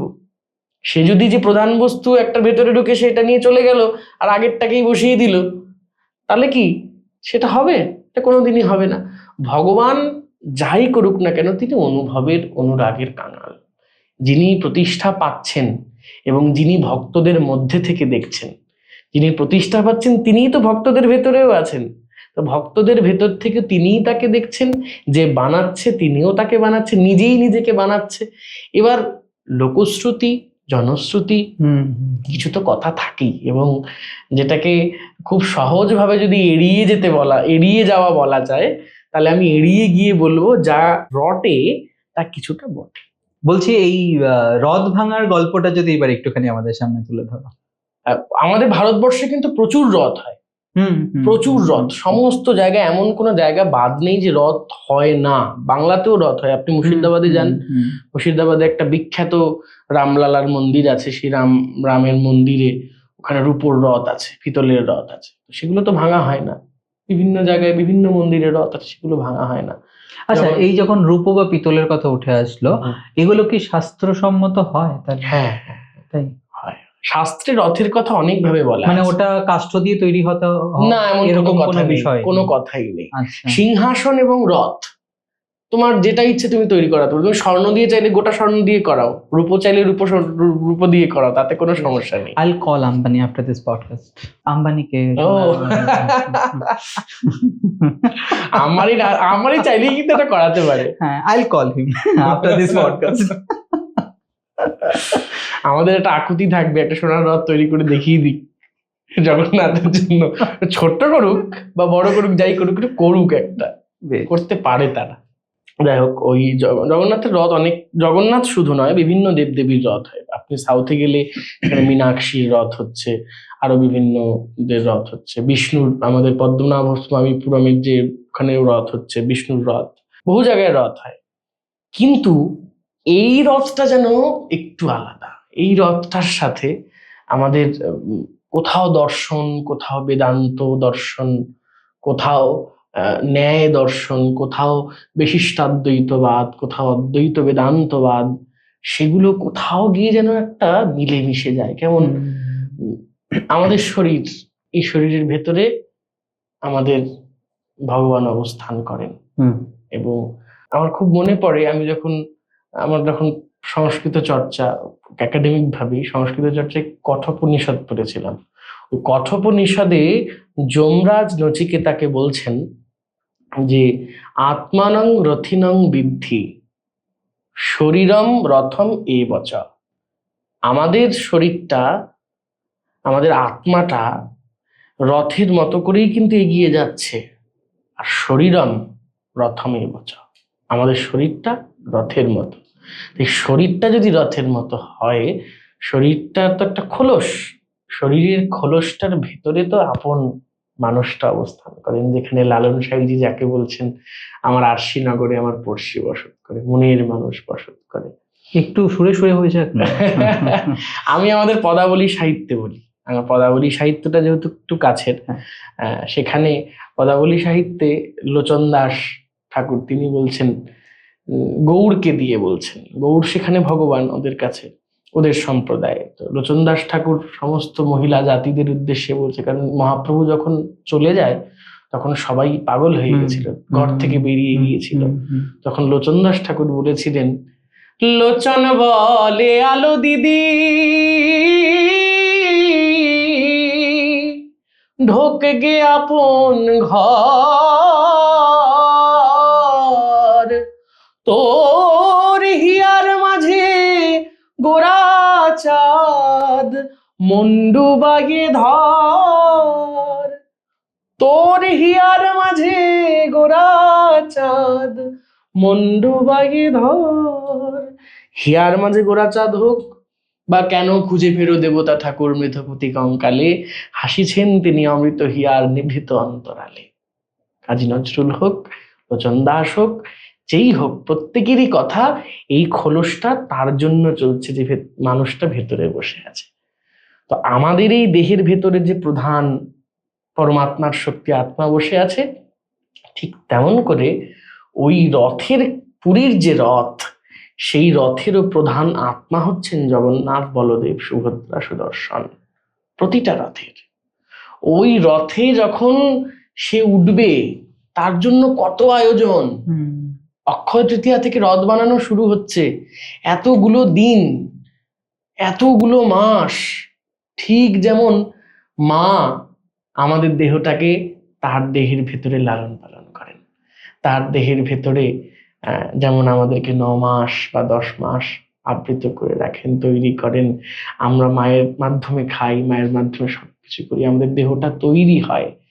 তারপরে ওই মাতৃশক্তির মাধ্যমে আমাদের ভেতরে আত্মার যে বীজ প্রস্ফুটিত হয়। এইভাবেই আমরা ভূমিষ্ঠ হই, তারপরে আমরা বাইরে আসি, আমাদের দেহটা পরিণত হয়, দেহের ভেতরে প্রাণ আসে।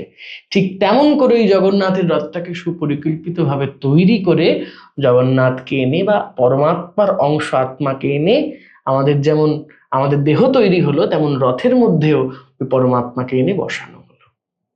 পরমাত্মা রথে বসলেন, রথে তার যাওয়া গমনাদি হলো। যখন চলন কমন দিন শেষ, ওই দিনের শেষে আমাদের যখন সময় ফুরিয়ে আসবে, এই রথটার চলন গমন বিদলন হয়ে গেল।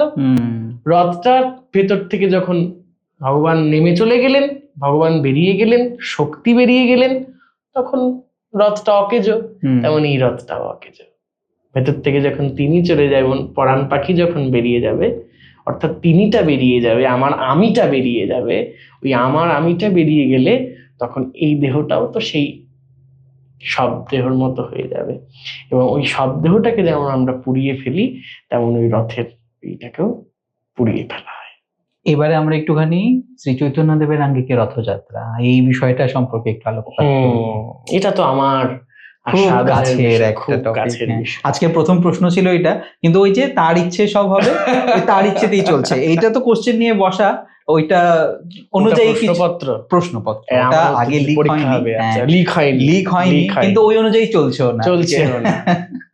আমরা যদি পরীক্ষাগুলো করে দিতে পারতাম কি ভালো হতো। মনের সুখে বলে যাচ্ছি, ওইভাবেই নাম্বার হয়ে যাবে।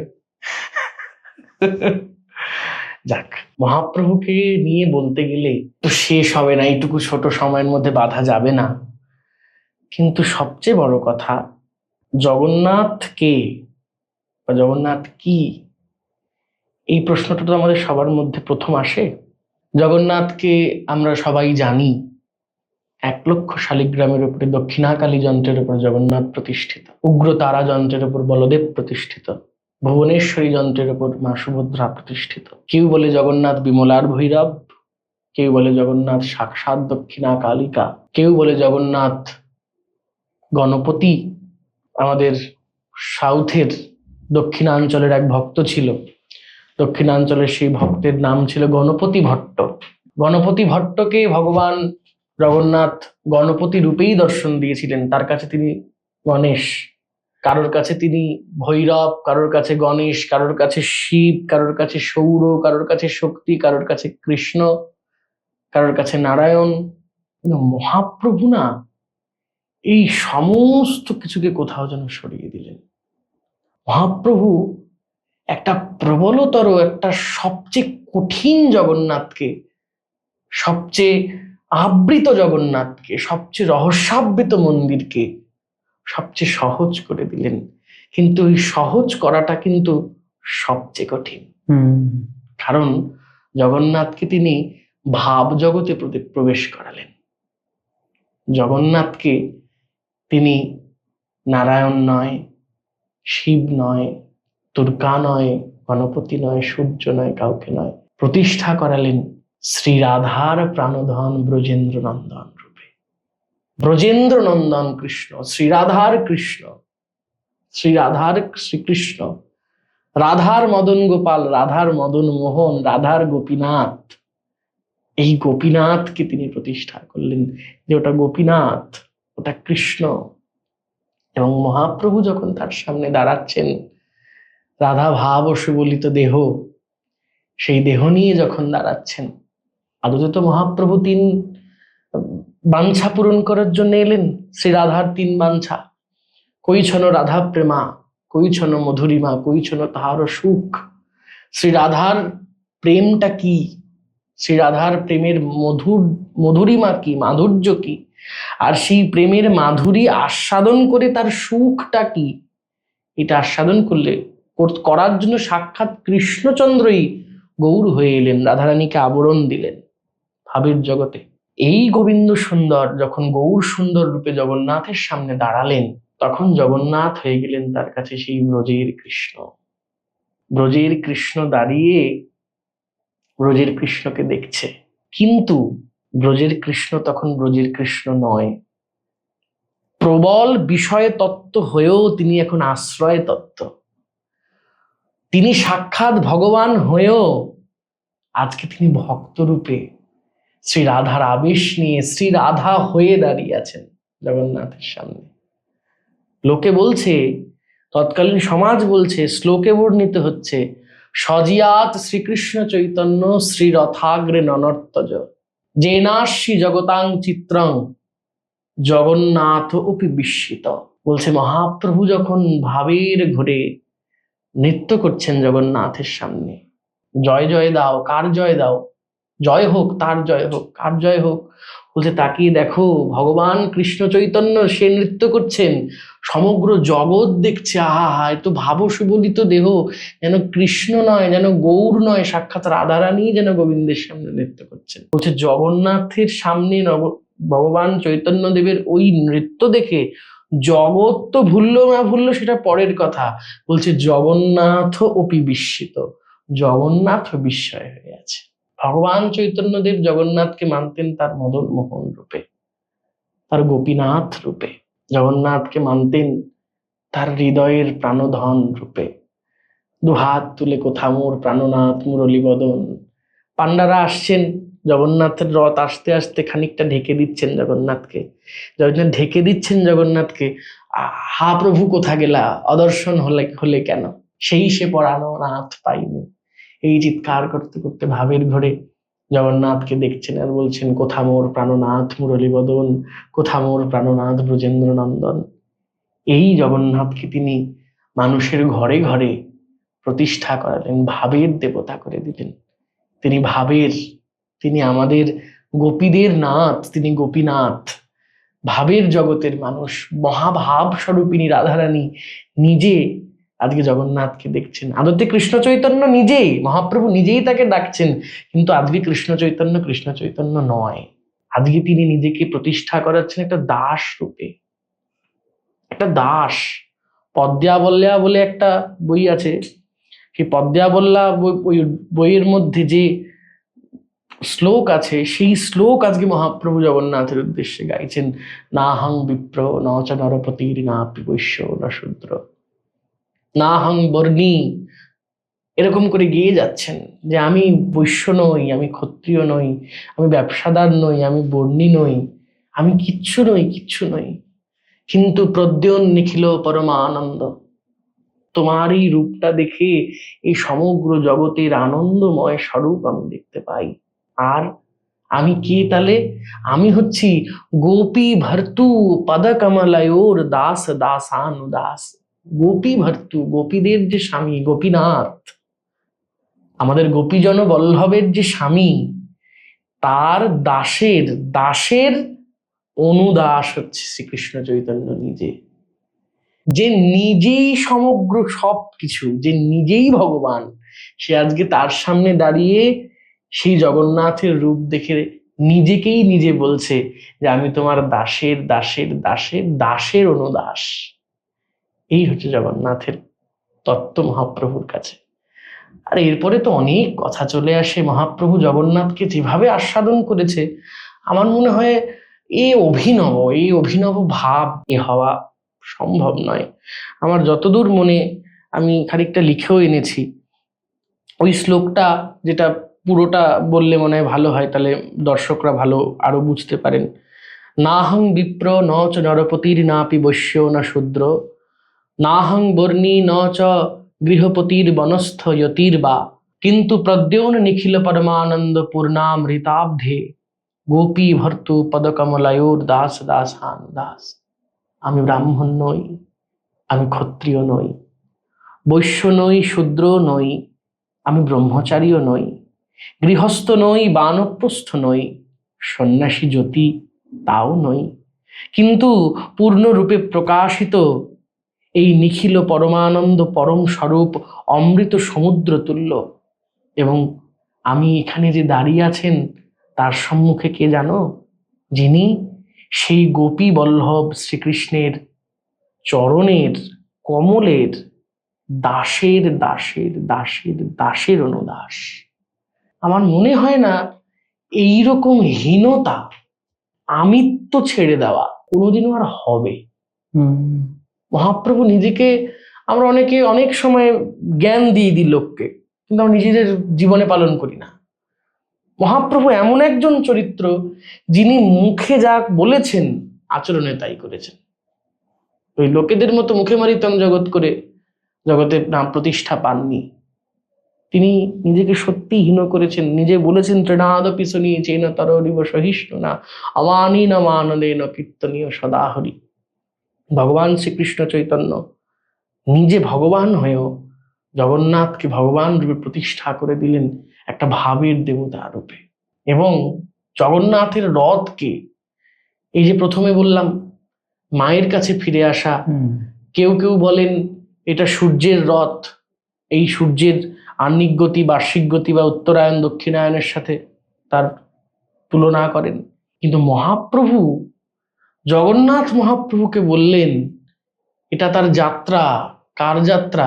এটা গোবিন্দের যাত্রা, দ্বারকা থেকে বৃন্দাবন। শ্রীক্ষেত্র তার কর্মভূমি,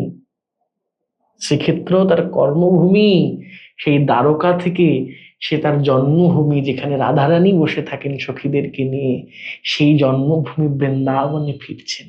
মহাপ্রভু নিজে আগের দিন গেলেন, গিয়ে গুন্ডিচা মার্জন করবেন। কালকে আসবে আমার মনোমত, আমি যাকে ভালোবাসি, যে আমার হৃদয়ের ধন। শ্রীপাদ রামদাস বাবাজি মহারাজ গাইতেন অপূর্ব গুন্ডিচা মার্জন লীলা।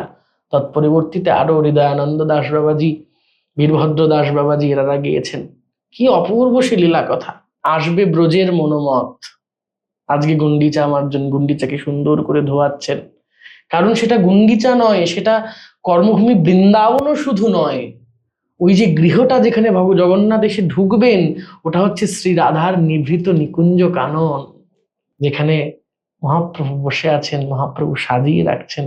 ওই বাসক সজ্জিকা নায়িকা আছে না, অনেক প্রকার নায়িকা, তার মধ্যে জগন্নাথের কাছে মহাপ্রভু যেন সেই বাসক সজ্জিকা নায়িকা রূপে।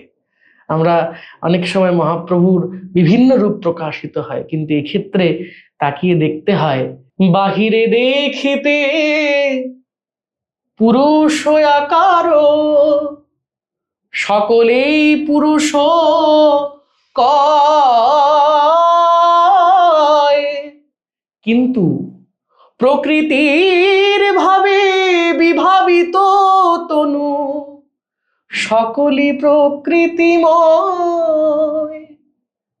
গৌর আজকে রাধারানী বাসক সজ্জিকা নায়িকায় তাকে ডাকছেন, তুমি এসো, তুমি আসবে, তুমি কালকে আসবে, আমি তোমার জন্য সাজিয়ে রাখি। আমি বধুর লাগিয়া সেজ বিছাইনু, গাথিনু মালতীর মালা, আর দীপ উজারণু তাম্বুল সাজানো, আমার কুঞ্জ হইল হালা। আমি সমস্ত কিছু জ্বালিয়ে বসে আছি, তুমি শুধু এসো। এইবার পরের দিন যখন জগন্নাথ আসীন হলেন, যখন জগন্নাথ রথারূঢ় হলেন, সেই রথারূঢ় জগন্নাথকে দেখে 7 সম্প্রদায় নিয়ে কীর্তন শুরু করলেন। শ্রীরাম রামাই বসু গোবিন্দ মুকুন্দ, হরিদাস গোবিন্দানন্দ মাধব গোবিন্দ, উদ্দণ্ড নৃত্যে যবে প্রভুর হইল মন, স্বরূপেরে সঙ্গে দিল এই নবজন। প্রভুর সাথে একত্রে বিহরে এই 10 জন, আনন্দ উদ্দণ্ড হয় করেন কীর্তন। জগন্নাথ যখন রথারূঢ় হয়েছেন, 10 জনকে নিয়ে একত্রে মহাপ্রভু কীর্তন করছেন। কীর্তন করতে করতে ভাবাবিষ্ট ভন নিয়ে নতজানু হয়ে শ্লোক পড়া শুরু করলেন। নমো ব্রহ্মণ্য দেবায় যজ্ঞ ব্রাহ্মণ হিতায় চ জগদ্ধিতায় কৃষ্ণায় গোবিন্দায় নমো নমঃ। নাহং নরপতি নাহং বৈশ্য ন চ নরপতির নাপি বৈশ্য ন শূদ্র। পর বলে যাচ্ছেন, কারণ তিনি তো তখন রাধারানী, নিজেকে ভাবছেন আমি রাধারানী, কারণ রাধারানী এবং গোবিন্দ সুন্দর এই 2 জন মিলে গৌর সুন্দর। রাধারানীও আছেন, কৃষ্ণও আছেন, কিন্তু এই লীলা আস্বাদনে, এই বিপ্রলম্ভ বা মাথুর লীলার আস্বাদনে গৌর যেন রাধারানী হয়ে গেছেন। এই যে অপূর্ব ভাবাবিষ্ট ভাবন্মত্ততা, মহাপ্রভুর এই অপূর্ব ভাবন্মত্ততা যেন কোনোভাবেই প্রশমিত হচ্ছে না।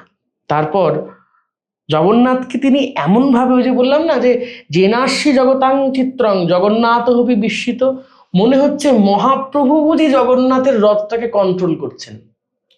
যে সময়কার রচনা তারা তো দেখেছেন আর লিখেছেন, মহাপ্রভু যেন জগন্নাথকে কন্ট্রোল করছেন। বলছেন, গৌর যদি পাছে যায় শ্যাম হয় স্থিরে, গৌর আগে চলে শ্যাম চলে ধীরে ধীরে। এই মতো গৌর শ্যাম করে ঠেলাঠেলি, শরথ শ্যামের সাথে গৌর মহাবলী। নাচিতে নাচিতে প্রভুর হইল ভাবান্তর, ভাবান্তর হওয়ার সাথে সাথে তিনি হাত তুলে উঠলেন। এবার হস্ত তুলি শ্লোক পড়ে করি উচ্চস্বর। এবার উচ্চস্বর করে এক বিশেষ শ্লোক পাঠ করা শুরু করলেন, যে শ্লোক অপূর্ব শ্লোক। আমরা যারা সংস্কৃত সাহিত্য নিয়ে আমাদের সাধনা করেছি, আমরা সে বিষয়ে পড়েছি, পড়াশোনা করেছি, সেখানে সাহিত্য দর্পণের প্রথম অধ্যায়ের 10 নম্বর শ্লোক, আমাদের কাব্যাদর্শ গ্রন্থের প্রথম অধ্যায়ের 4 নম্বর শ্লোক যদি ভুল না হই, আর এছাড়া তো বিভিন্ন গ্রন্থাদি সেখানে তো আছেই আমাদের বিশিষ্ট শ্লোক। যে শ্লোকটা আমার মনে হয় আমি দেখেই বলবো, কারণ এই শ্লোকের ভুল একটা অর্থ বা একটা শব্দ যেন ভুল না হয়, কারণ সাক্ষাৎ মহাপ্রভু নিজে মুখে বলছেন, যহ কৌমার হর শৈব হিবর স্তায়ব চৈত্রক্ষপা স্তেচন মিলিত মালতী সুরভয় প্রৌরা কদম্বা নীলা সা চৈবাস্মি তথাপি তত্র সুরত ব্যাপার লীলা বিধৌ রেবা রোধসী বেতসী তরু তলে চেতহ সমুৎকণ্ঠতে। এমন একটা জায়গায় জগন্নাথকে উন্নীত করে দিলেন, এমন একটা ভাবের ঘোরে জগন্নাথকে প্রবেশ করালেন। কোন একটা নায়িকা যে তার কান্তকে ভালোবাসে, সে যেন বলছেন, যিনি আমার প্রথম কৌমার্য হরণকারী, এখন তিনিই আমার স্বামী। তার সঙ্গে প্রথম মিলনের সময় যে চৈত্র মাসের রাত ছিল, এখনো সেই চৈত্র মাসের রাত। ভাবো একবার, জগন্নাথকে সামনে পেয়ে গৌর সুন্দর এমন না, কিন্তু জগন্নাথের রথে উঠে পড়ে আলিঙ্গন দিয়েছেন। কোনোদিন না। রাধারানীর ভাবটা কেমন, আমি তাকে ভালোবাসি, তুমি আমায় আলিঙ্গন করবে কিনা জানি না, তুমি আমায় ভালোবাসো কিনা জানি না, তুমি আমায় কোনোদিন ভালোবাসবে কিনা আমি তাও জানি না গোবিন্দ, আমি একটা জিনিস জানি, আমি তোমার, আমি তোমার, আমি তোমার। জগন্নাথকে কাছে পেয়ে গৌরসুন্দর এমন ভাবে আবিষ্ট হয়ে গেছেন যেন ওই সেই রাত, যেই রাতে আমার তার সাথে প্রথম মিলন হয়েছিল, সেদিনের মতো প্রস্ফুটিত মালতী কুসুমের সুগন্ধ বয়ে চলে, সেরকমই আনন্দদায়ক মৃদুমন্দ বাতাস বইছে, সেই আমিও আছি। তথাপি সেই রেবা নদীর তীরে চেতক অর্থাৎ চাতক পাখি চেতহ সমুৎকণ্ঠতে, মানে পেয়েছি, তথাপিও যেন তাকে আরো পেতে চাই। জগন্নাথকে সামনে দেখতে পাচ্ছেন, চাইলেই কিন্তু টক করে উঠে গিয়ে আলিঙ্গন করতে পারেন, কিন্তু তা কোনোদিন তিনি করেননি, কোনোদিন করেননি। ওই দূর থেকে তাকে দেখেছেন, দূর থেকে তাকে দেখার যে আমার ভালোবাসার মানুষ, যে আমার কাছে থাকুক বা সে আমার দূরে থাকুক, সে আমাকে ভালোবাসুক, আমাকে ভালো না বাসুক, এটাই তো ভালোবাসার একটা অনন্য ব্যাখ্যা যেটা মহাপ্রভু দিলেন। আমাকে তোমাকে জড়িয়ে ধরতেই হবে এমন কোনো কথা নেই। ওই উদ্ধব সংবাদে রাধারানী বলেছিলেন, উদ্ধব জেনে রাখো, অনুরোধের প্রেম সুখকর নয়, অনুরাগের প্রেম সুখকর। আমরা এখন বর্তমানে জেনজি যারা, তারা কি প্রপোজাল, অনুরোধ, না আমাকে তুমি ভালোবাসো না, দেখো না আমাকে কি করতে হবে তোমার জন্য, না। রাধারানী নিজ মুখে বলেছিলেন উদ্ধবকে, উদ্ধব অনুরোধের প্রেম সুখকর নয়, অনুরাগের প্রেম সুখকর। আর গৌর সুন্দর জগন্নাথের কাছে সেই অনুরাগের প্রেমটাই নিয়ে এসেছেন, তুমি আমার নাথ, আমি তোমার। সেই কুরুক্ষেত্রে যখন মিলিত হয়েছিলে, সেই গোপীদের সাথে আমি তোমার সামনে এসে দাঁড়িয়েছিলাম, আমি সেই আমি। এইটা হচ্ছে মহাপ্রভুর আলোকে রথ। মহাপ্রভু নিজেকে রাধারানী ভেবেছেন এবং জগন্নাথকে নিজের প্রাণপ্রিয়তম গোবিন্দ সুন্দর ভেবেই সেবা করে গেছেন। এই উড়িষ্যার যে রথ বা পুরীর যে রথ, সেটা বাংলায় কিভাবে প্রচলন হয়? এটা কি মহাপ্রভুর হাত ধরিয়ে এসছে বা মহাপ্রভুর হাত ধরে এসেছে? কারণ জগন্নাথের রথের সময় সব সময় তো আমাদের মহাপ্রভুর যারা ভক্ত, বাঙালি ভক্ত, তারা তো পাশে যেতে পারতেন না। এখানে আমাদের সোদপুরে পানিহাটিতে একটা জায়গা আছে, জায়গার নাম রাঘব ভবন। রাঘব ভবনের প্রসাদ অপূর্ব। আর বলো না, জিভে জল চলে আসছে। আর বলো না। সেই রাঘব ভবনে মহাপ্রভুর বিশিষ্ট পার্ষদ রাঘব পণ্ডিত, রাঘব পণ্ডিতের বোন ছিলেন, তার নাম দময়ন্তী দেবী। সারা বছর ধরে দময়ন্তী দেবী গৌরের জন্য সমস্ত উপকরণ সাজাতেন। সেখানে দময়ন্তী দেবী পানিহাটিতে আছেন, আদিসপ্তগ্রাম থেকে উদ্ধারণ দত্ত এসে একটা উপকরণ দিয়ে গেছেন, ধরুন নাড়ু দিয়ে গেছে, কেউ আচার দিয়ে গেছে, কেউ অমুক দিয়েছে, কেউ তমুক দিয়েছে, সমস্ত কিছু করে সাজিয়ে কচু মোচা থোর শ্রীধর পণ্ডিত, যার কাছ থেকে কারাকারি করেছিল মহাপ্রভু, সেই সময়কার থোর মোচা সমস্ত কিছু মাথায় নিয়ে রাঘবের ঝালি সাজিয়ে দময়ন্তী দেবীর সাথে, দময়ন্তী দেবী, রাঘব পণ্ডিত, তারা সকলে মিলে, এপাশ থেকে অদ্বৈত আচার্য, নিত্যানন্দ প্রভু, সবাই মিলে পুরীতে যাচ্ছেন। পুরীতে ওই যে গেলেন, পুরীতে গিয়ে পুরীর রথ দেখেছেন, মহাপ্রভুর সাথে আনন্দ করেছেন, কীর্তন করেছেন। এবার কালের গতিতে যখন মহাপ্রভুর শরীর অদর্শন হয়েছে, তখন ওই ভক্তদেরই ইচ্ছা হয়েছে আমরা যেন এই পাশে সবটা চালু করতে পারি, তাতে আমরা মহাপ্রভুকে পাবো, তাতে আমরা মহাপ্রভুকে অনুভব করব। মহাপ্রভুর অন্যতম পার্ষদ দ্বাদশ গোপালের আবেশের অবতার, সেই দ্বাদশ গোপালের অবতারদের মধ্যে একজন বিখ্যাত জগদীশ পণ্ডিত, অনতি দূরে চক্রদহ নাম বা এখন বর্তমান চাকদা, ওখানে তার নিবাস ছিল। মহেশ পণ্ডিত, জগদীশ পণ্ডিত, দুই ভাই। জগদীশ পণ্ডিত তো নবকলেবরের যে আগের মূর্তিটা নিচে ছিল তাকে খুঁড়ে নিয়ে চলে এসেছে। ওই মূর্তি নিয়ে চলে এসে কাঁধে করে নিয়ে এখানে এসে তার বসতি। ওই যে জগন্নাথকে এনেই জগদীশ পণ্ডিত প্রতিষ্ঠা করলেন, রথযাত্রা শুরু করলেন। তার বিরাট রথ হয় এখন চাকদাতে। তো এভাবেই মহাপ্রভুর পার্শ্বদরাই সেই সংস্কৃতিটাকে এপাশে খানিকটা খানিকটা করে নিয়ে এসে ওভাবে রথের সৃষ্টি। অন্তত বাংলার রথ মহাপ্রভুকে কেন্দ্র করেই গঠিত হয়। এবার কেউ কেউ বলেন যে মাহেশের রথ অতি প্রাচীন, মাহেশের রথ জগন্নাথের রথকে অনুকরণ করেই করা হয়েছে। সেটা হতে পারে, কিন্তু মাহেশের যে জগন্নাথ সেখানে কিন্তু মহাপ্রভু নাকি গিয়েছেন। এটা আমাদেরও লোকশ্রুতি জনশ্রুতি জানি যে মহাপ্রভু নিজে সেখানে গিয়েছেন, গিয়ে সেখানে জগন্নাথকে আলিঙ্গন করে স্পর্শ করে প্রণাম করেছেন। কিন্তু আমার যেটা মনে হয় যে বর্তমানে রথের যে এত প্রচার প্রসার বা এত যে রথের একটা বিশাল আনন্দ, বর্তমানে রথের এত আনন্দ, এত উল্লাস, এটা মহাপ্রভুর জন্যই। শুধু বাংলার রথ বলে নয়, পুরীর যে রথ, এই পুরীর রথটাকেও কোনো ভাবে এত জনপ্রিয় বা এত ভাবের, এত অনুভবের, এত আকুতির জায়গাটা কিন্তু মহাপ্রভুই এনে দিয়েছেন। মহাপ্রভুর আগে পুরীতে এত লোক যেত কিনা এ নিয়ে আমার সন্দেহ আছে। হয়তো যেত, বা এখন যেমন গণমাধ্যম নেই, সেই সময় হয়তো গণমাধ্যম ছিল না, তাই জানা যায়নি।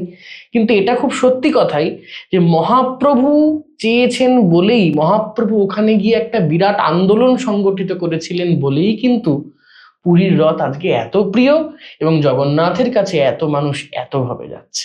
মহাপ্রভু যদি না আসতেন, রাধারানীর প্রেম প্রচার করে এভাবে যদি তিনি না তার নিজের প্রেমধর্মকে প্রকাশিত করতেন, আমাদের রথ, পুরীর রথ বলো, বৃন্দাবন বলো, এই বৃন্দাবনের এত কিছু ঐশ্বর্য বলো, মহাপ্রভুকে ছাড়া সব শূন্য। মহাপ্রভু এসেছে বলেই এদের বা এই সমস্ত জায়গার, এই সমস্ত তীর্থস্থানের লুপ্ত তীর্থগুলো উদ্ধার হয়েছে। কখনো যদি সুযোগ হয় বৃন্দাবনের বিষয়ে, মহাপ্রভুর বৃন্দাবন যাত্রা, মহাপ্রভুর বৃন্দাবন কেমন, এটা তো মনে হচ্ছে যে আরো কয়েকটা পডকাস্ট করলেও এই বিশাল সমুদ্র শেষ হবে না। কিন্তু আমরা হবে না, আজকে জাস্ট শুধু একটু ছুঁয়ে ছুঁয়ে যাওয়ার চেষ্টা করছি। এই দেখো, আমি তোমাকে দেখাই, আমি তোমাকে সামান্য একটা জিনিস দেখাই, আমার পড়াশোনার ব্যাপারটা তোমাকে। জগন্নাথের ক্ষেত্রে জগন্নাথ সৌরদের কাছে কি তা এক জায়গায় আছে, শাক্তদের কাছে কি তা একটা জায়গায়, শৈবদের কাছে একটা জায়গায়, গণপতি ভট্ট, দক্ষিণ ভারতের গণপতি ভট্টদের একটা ইতিহাস, সেটা একটা জায়গায়। আবার পুরীর জগন্নাথ দেবের কি কি থাকবে, রথের বর্ণনা, জগন্নাথ নয় বলরামের রথ, সুভদ্রার রথ কি কি থাকবে, কতটা উচ্চতা হবে, এটা একটা বিরাট পড়াশুনো। এই যে কি সমুদ্র, ভাবা যায় না। আর পুরীর রথের তো মানে পুরীর মন্দিরের তো আমি তো রহস্যই তোমায় বললাম না। পুরীর মন্দির এতটাই রহস্যাবৃত। পুরীর মন্দির, আমরা সবসময় 18 সংখ্যাটাকে খুব গুরুত্ব দেখেছি আমাদের শাস্ত্রে। 18 অধ্যায় গীতা, 18 অধ্যায় মহাভারত, 18 অক্ষয়ণী সেনা পেয়েছি, সবকিছু 18 18 18 18, 18টা মহাপুরাণ। এই 18টাকে কেন বলতো বেদব্যাস বা এরা এত গুরুত্ব দিয়েছে? আবার পুরীর ক্ষেত্রে দেখো, পুরীর যে জগন্নাথের যাওয়ার যে সিঁড়ি, সিঁড়িটার নাম হচ্ছে বাহিষ্পাহিচা। কিন্তু ওই যে বলেছিলাম যে রথ দেখা কলা বেচা, গুণে দেখা যাচ্ছে ওখানে কিন্তু বাহিষ্পাহিচা নয়, ওখানে 18টা সিঁড়ি আছে। নিজে যাবেন, যারা দর্শক আছেন তারা নিজেরাই গিয়ে দেখবেন, গুনবেন, ওখানে 18টা সিঁড়ি আছে। 18 সিঁড়ি, 18 পুরাণ, 18 অমুক, 18 তমুক। এই 18 সংখ্যাটাকে এতটা গুরুত্ব আমরা দিচ্ছি কেন? কারণ আমাদের যে যোগ শিক্ষা বা যোগবিদ্যা বা যোগ, সেখানে কিন্তু এই মূলাধার থেকে আমাদের সিদ্ধি বা আমাদের যে সুরতের ধারা, সেটাকে কিন্তু এই 18টা চক্র ভেদ করে সহস্রারে গিয়ে শিবে মিলতে হয়। এই যে সাধন বা যোগের যাত্রা, এই 18টা চক্র ভেদ করে সহস্রারে শিবে মিলন, এই যোগের ধারণাটা যেন আমরা ভুলে না যাই, তার জন্য বারবার করে আমাদের পুরাণকার, আমাদের বেদব্যাস, আদি মুনিবর্গ, ঋষিবর্গ, তারা বারবার 18 সংখ্যাটায় যোগ দিয়েছে। হে মানব, ভুলো না, আমাদের প্রধান যাত্রা, আমরা ঘুরতে যাচ্ছি, ফিরতে যাচ্ছি, এগুলো তো আমাদের জাগতিক। আমাদের আসল যাত্রা হচ্ছে এই সহস্রারের যাত্রা। মূলাধার চক্র থেকে সহস্রারের দিকে যেতে 18টা চক্র ভেদ করে আমাদের যে যাওয়া, এইটাকে আমাদের মনে করাতে বারবার বারবার করে 18টা। এবং আমরা পুরীতেও যখন যাচ্ছি, এই 18টা সিঁড়ি পার করে, 18টা চক্র পার করে, এখান থেকে 18টা চক্র পার করে ভগবানের শিবে মিলন, আর পুরীতেও 18টা সিঁড়ি পার করে ওই পরব্রহ্ম জগন্নাথকে দর্শন। আমরা সচরাচর মানে ধরো সোশ্যাল মিডিয়াতে যেটা দেখছি 7টা চক্রের কথাই মূলত লেখা আছে, এই 18টা একটু যদি এক্সপ্লেন করো। 18টা এইটা নিয়ে বসলে আবার আরো অনেক বড় হয়ে যাবে, তাতে আমি বলবো, তবে এটা আস্তে আস্তে, একটা পডকাস্টে ধরা যাবে না। কারণ দেখো, একটা চক্রকে ধরলে সেই চক্রে কিভাবে কি সিদ্ধি হয়, সেইটাকে কিভাবে এক্সপ্লেন করতে হয়, সেইভাবে কারা কারা কি পেয়েছেন, কোন চক্রে গেলে কি দর্শন হবে, এই বিরাট একটা সমুদ্র। বেশ, মানে বলা চলে যে ভাবের জগৎ, যোগের জগৎ বা ভক্তির জগৎ, সহজ কথায় এ হচ্ছে মহাসমুদ্র। প্রশান্ত মহাসাগরেরও এপাশ থেকে ওপাশে একটা ভূমি কল্পনা করা যায়, যে এপাশে আমেরিকার এপাশ থেকে নিয়ে এসে এপাশে আমি এশিয়ায় ওই জাপানে এসে মিল করবো, এইটুকু প্রশান্ত মহাসাগর মিল করা যায়। কিন্তু ভাবের সমুদ্র, এ মিল করা কোনোদিন সম্ভব নয়, এ শেষ করা কোনোদিন সম্ভব। বেশ, এই সাসপেন্সটা নিয়ে আমাদের আজকের পডকাস্ট এখানেই শেষ হবে। ফিরবো নতুন কোনো পডকাস্ট নিয়ে, অবশ্যই সেখানে আমরা সেই চক্রের বিষয়গুলো এবং আরো যেই টপিকগুলো আজকে ছোঁয়া সম্ভব হয়নি, আমরা পরবর্তী সময়ে বিশাল একটা গোটা দিন নিয়ে বসবো এবং আলোচনা হবে। একদম। তবে যেতে যেতে তোমার একটা কীর্তন দিয়ে আমাদের প্রোগ্রামটা শেষ হবে।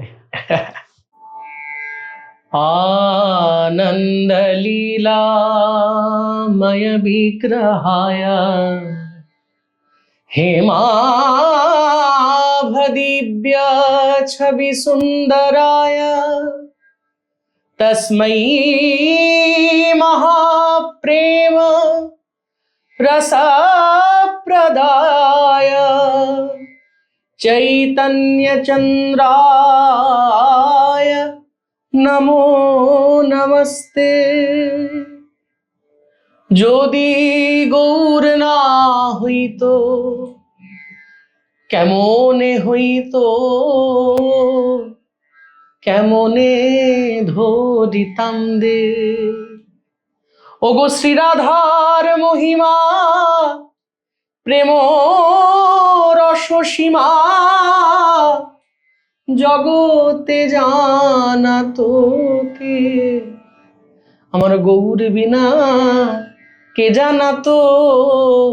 ভবে রাধা রানীর প্রেম মাধুরী, ওগো গৌর বিনা কে জানাতো। মধুর বৃন্দা বিপিন মাধুরী, মধুর বৃন্দা বিপিন মাধুরী, প্রবেশ চাতুরী সার, বড় যুবতী ভাবের ভকতি, সকতি হইত কার। গাও গাও পুন শ্রী গৌরাঙ্গের গুণ, সরল করিয়া মন। গৌরের পথে, গৌরের রাস্তায় সরল হতে হবে আমাকে।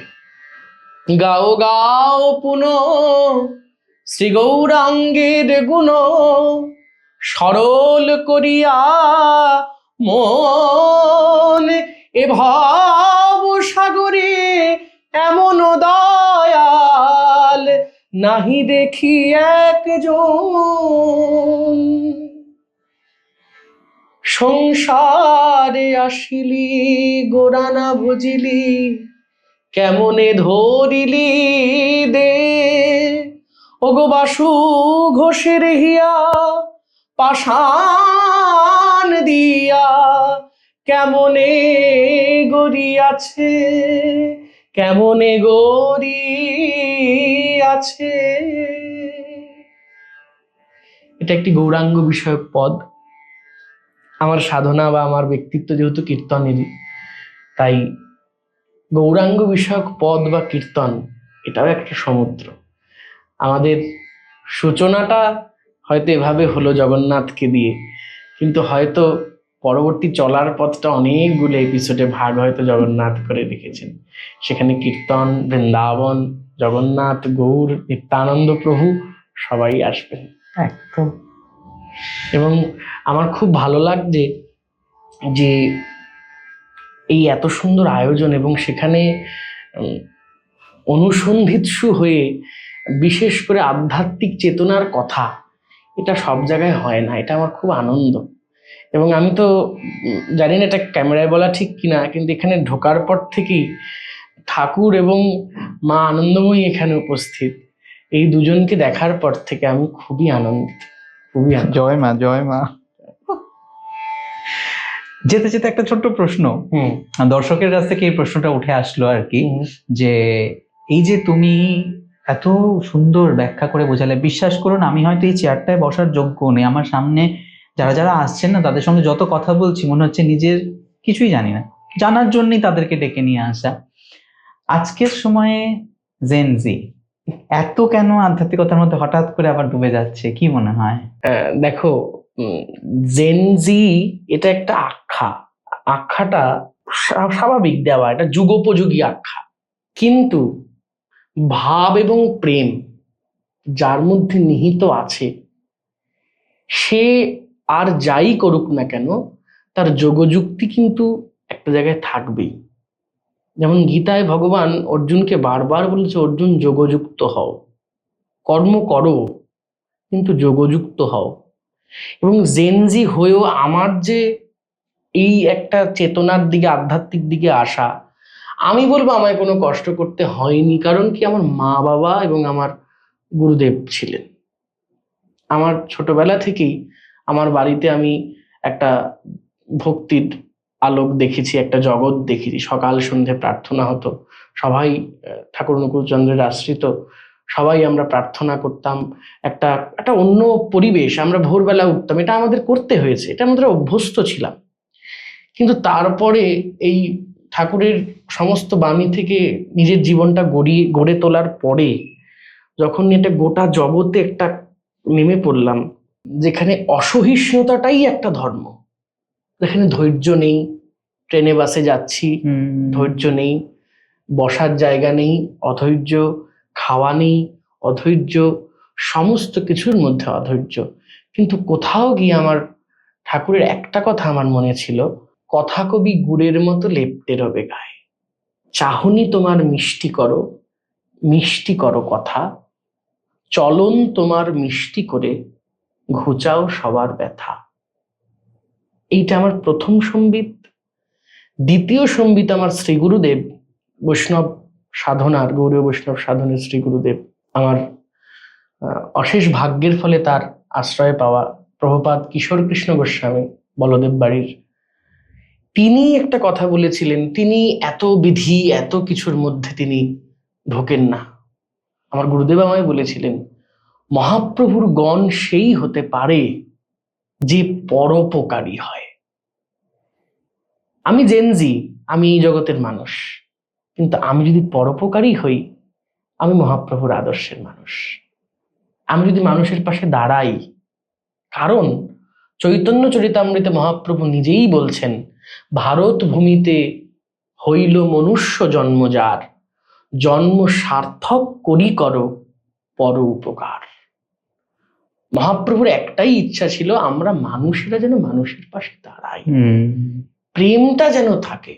মহাপ্রভু আদ্য প্রান্ত আনন্দ এবং প্রেমের ঘনীভূত বিগ্রহ, যার জীবনটা গোটা প্রেম দিয়ে তৈরি।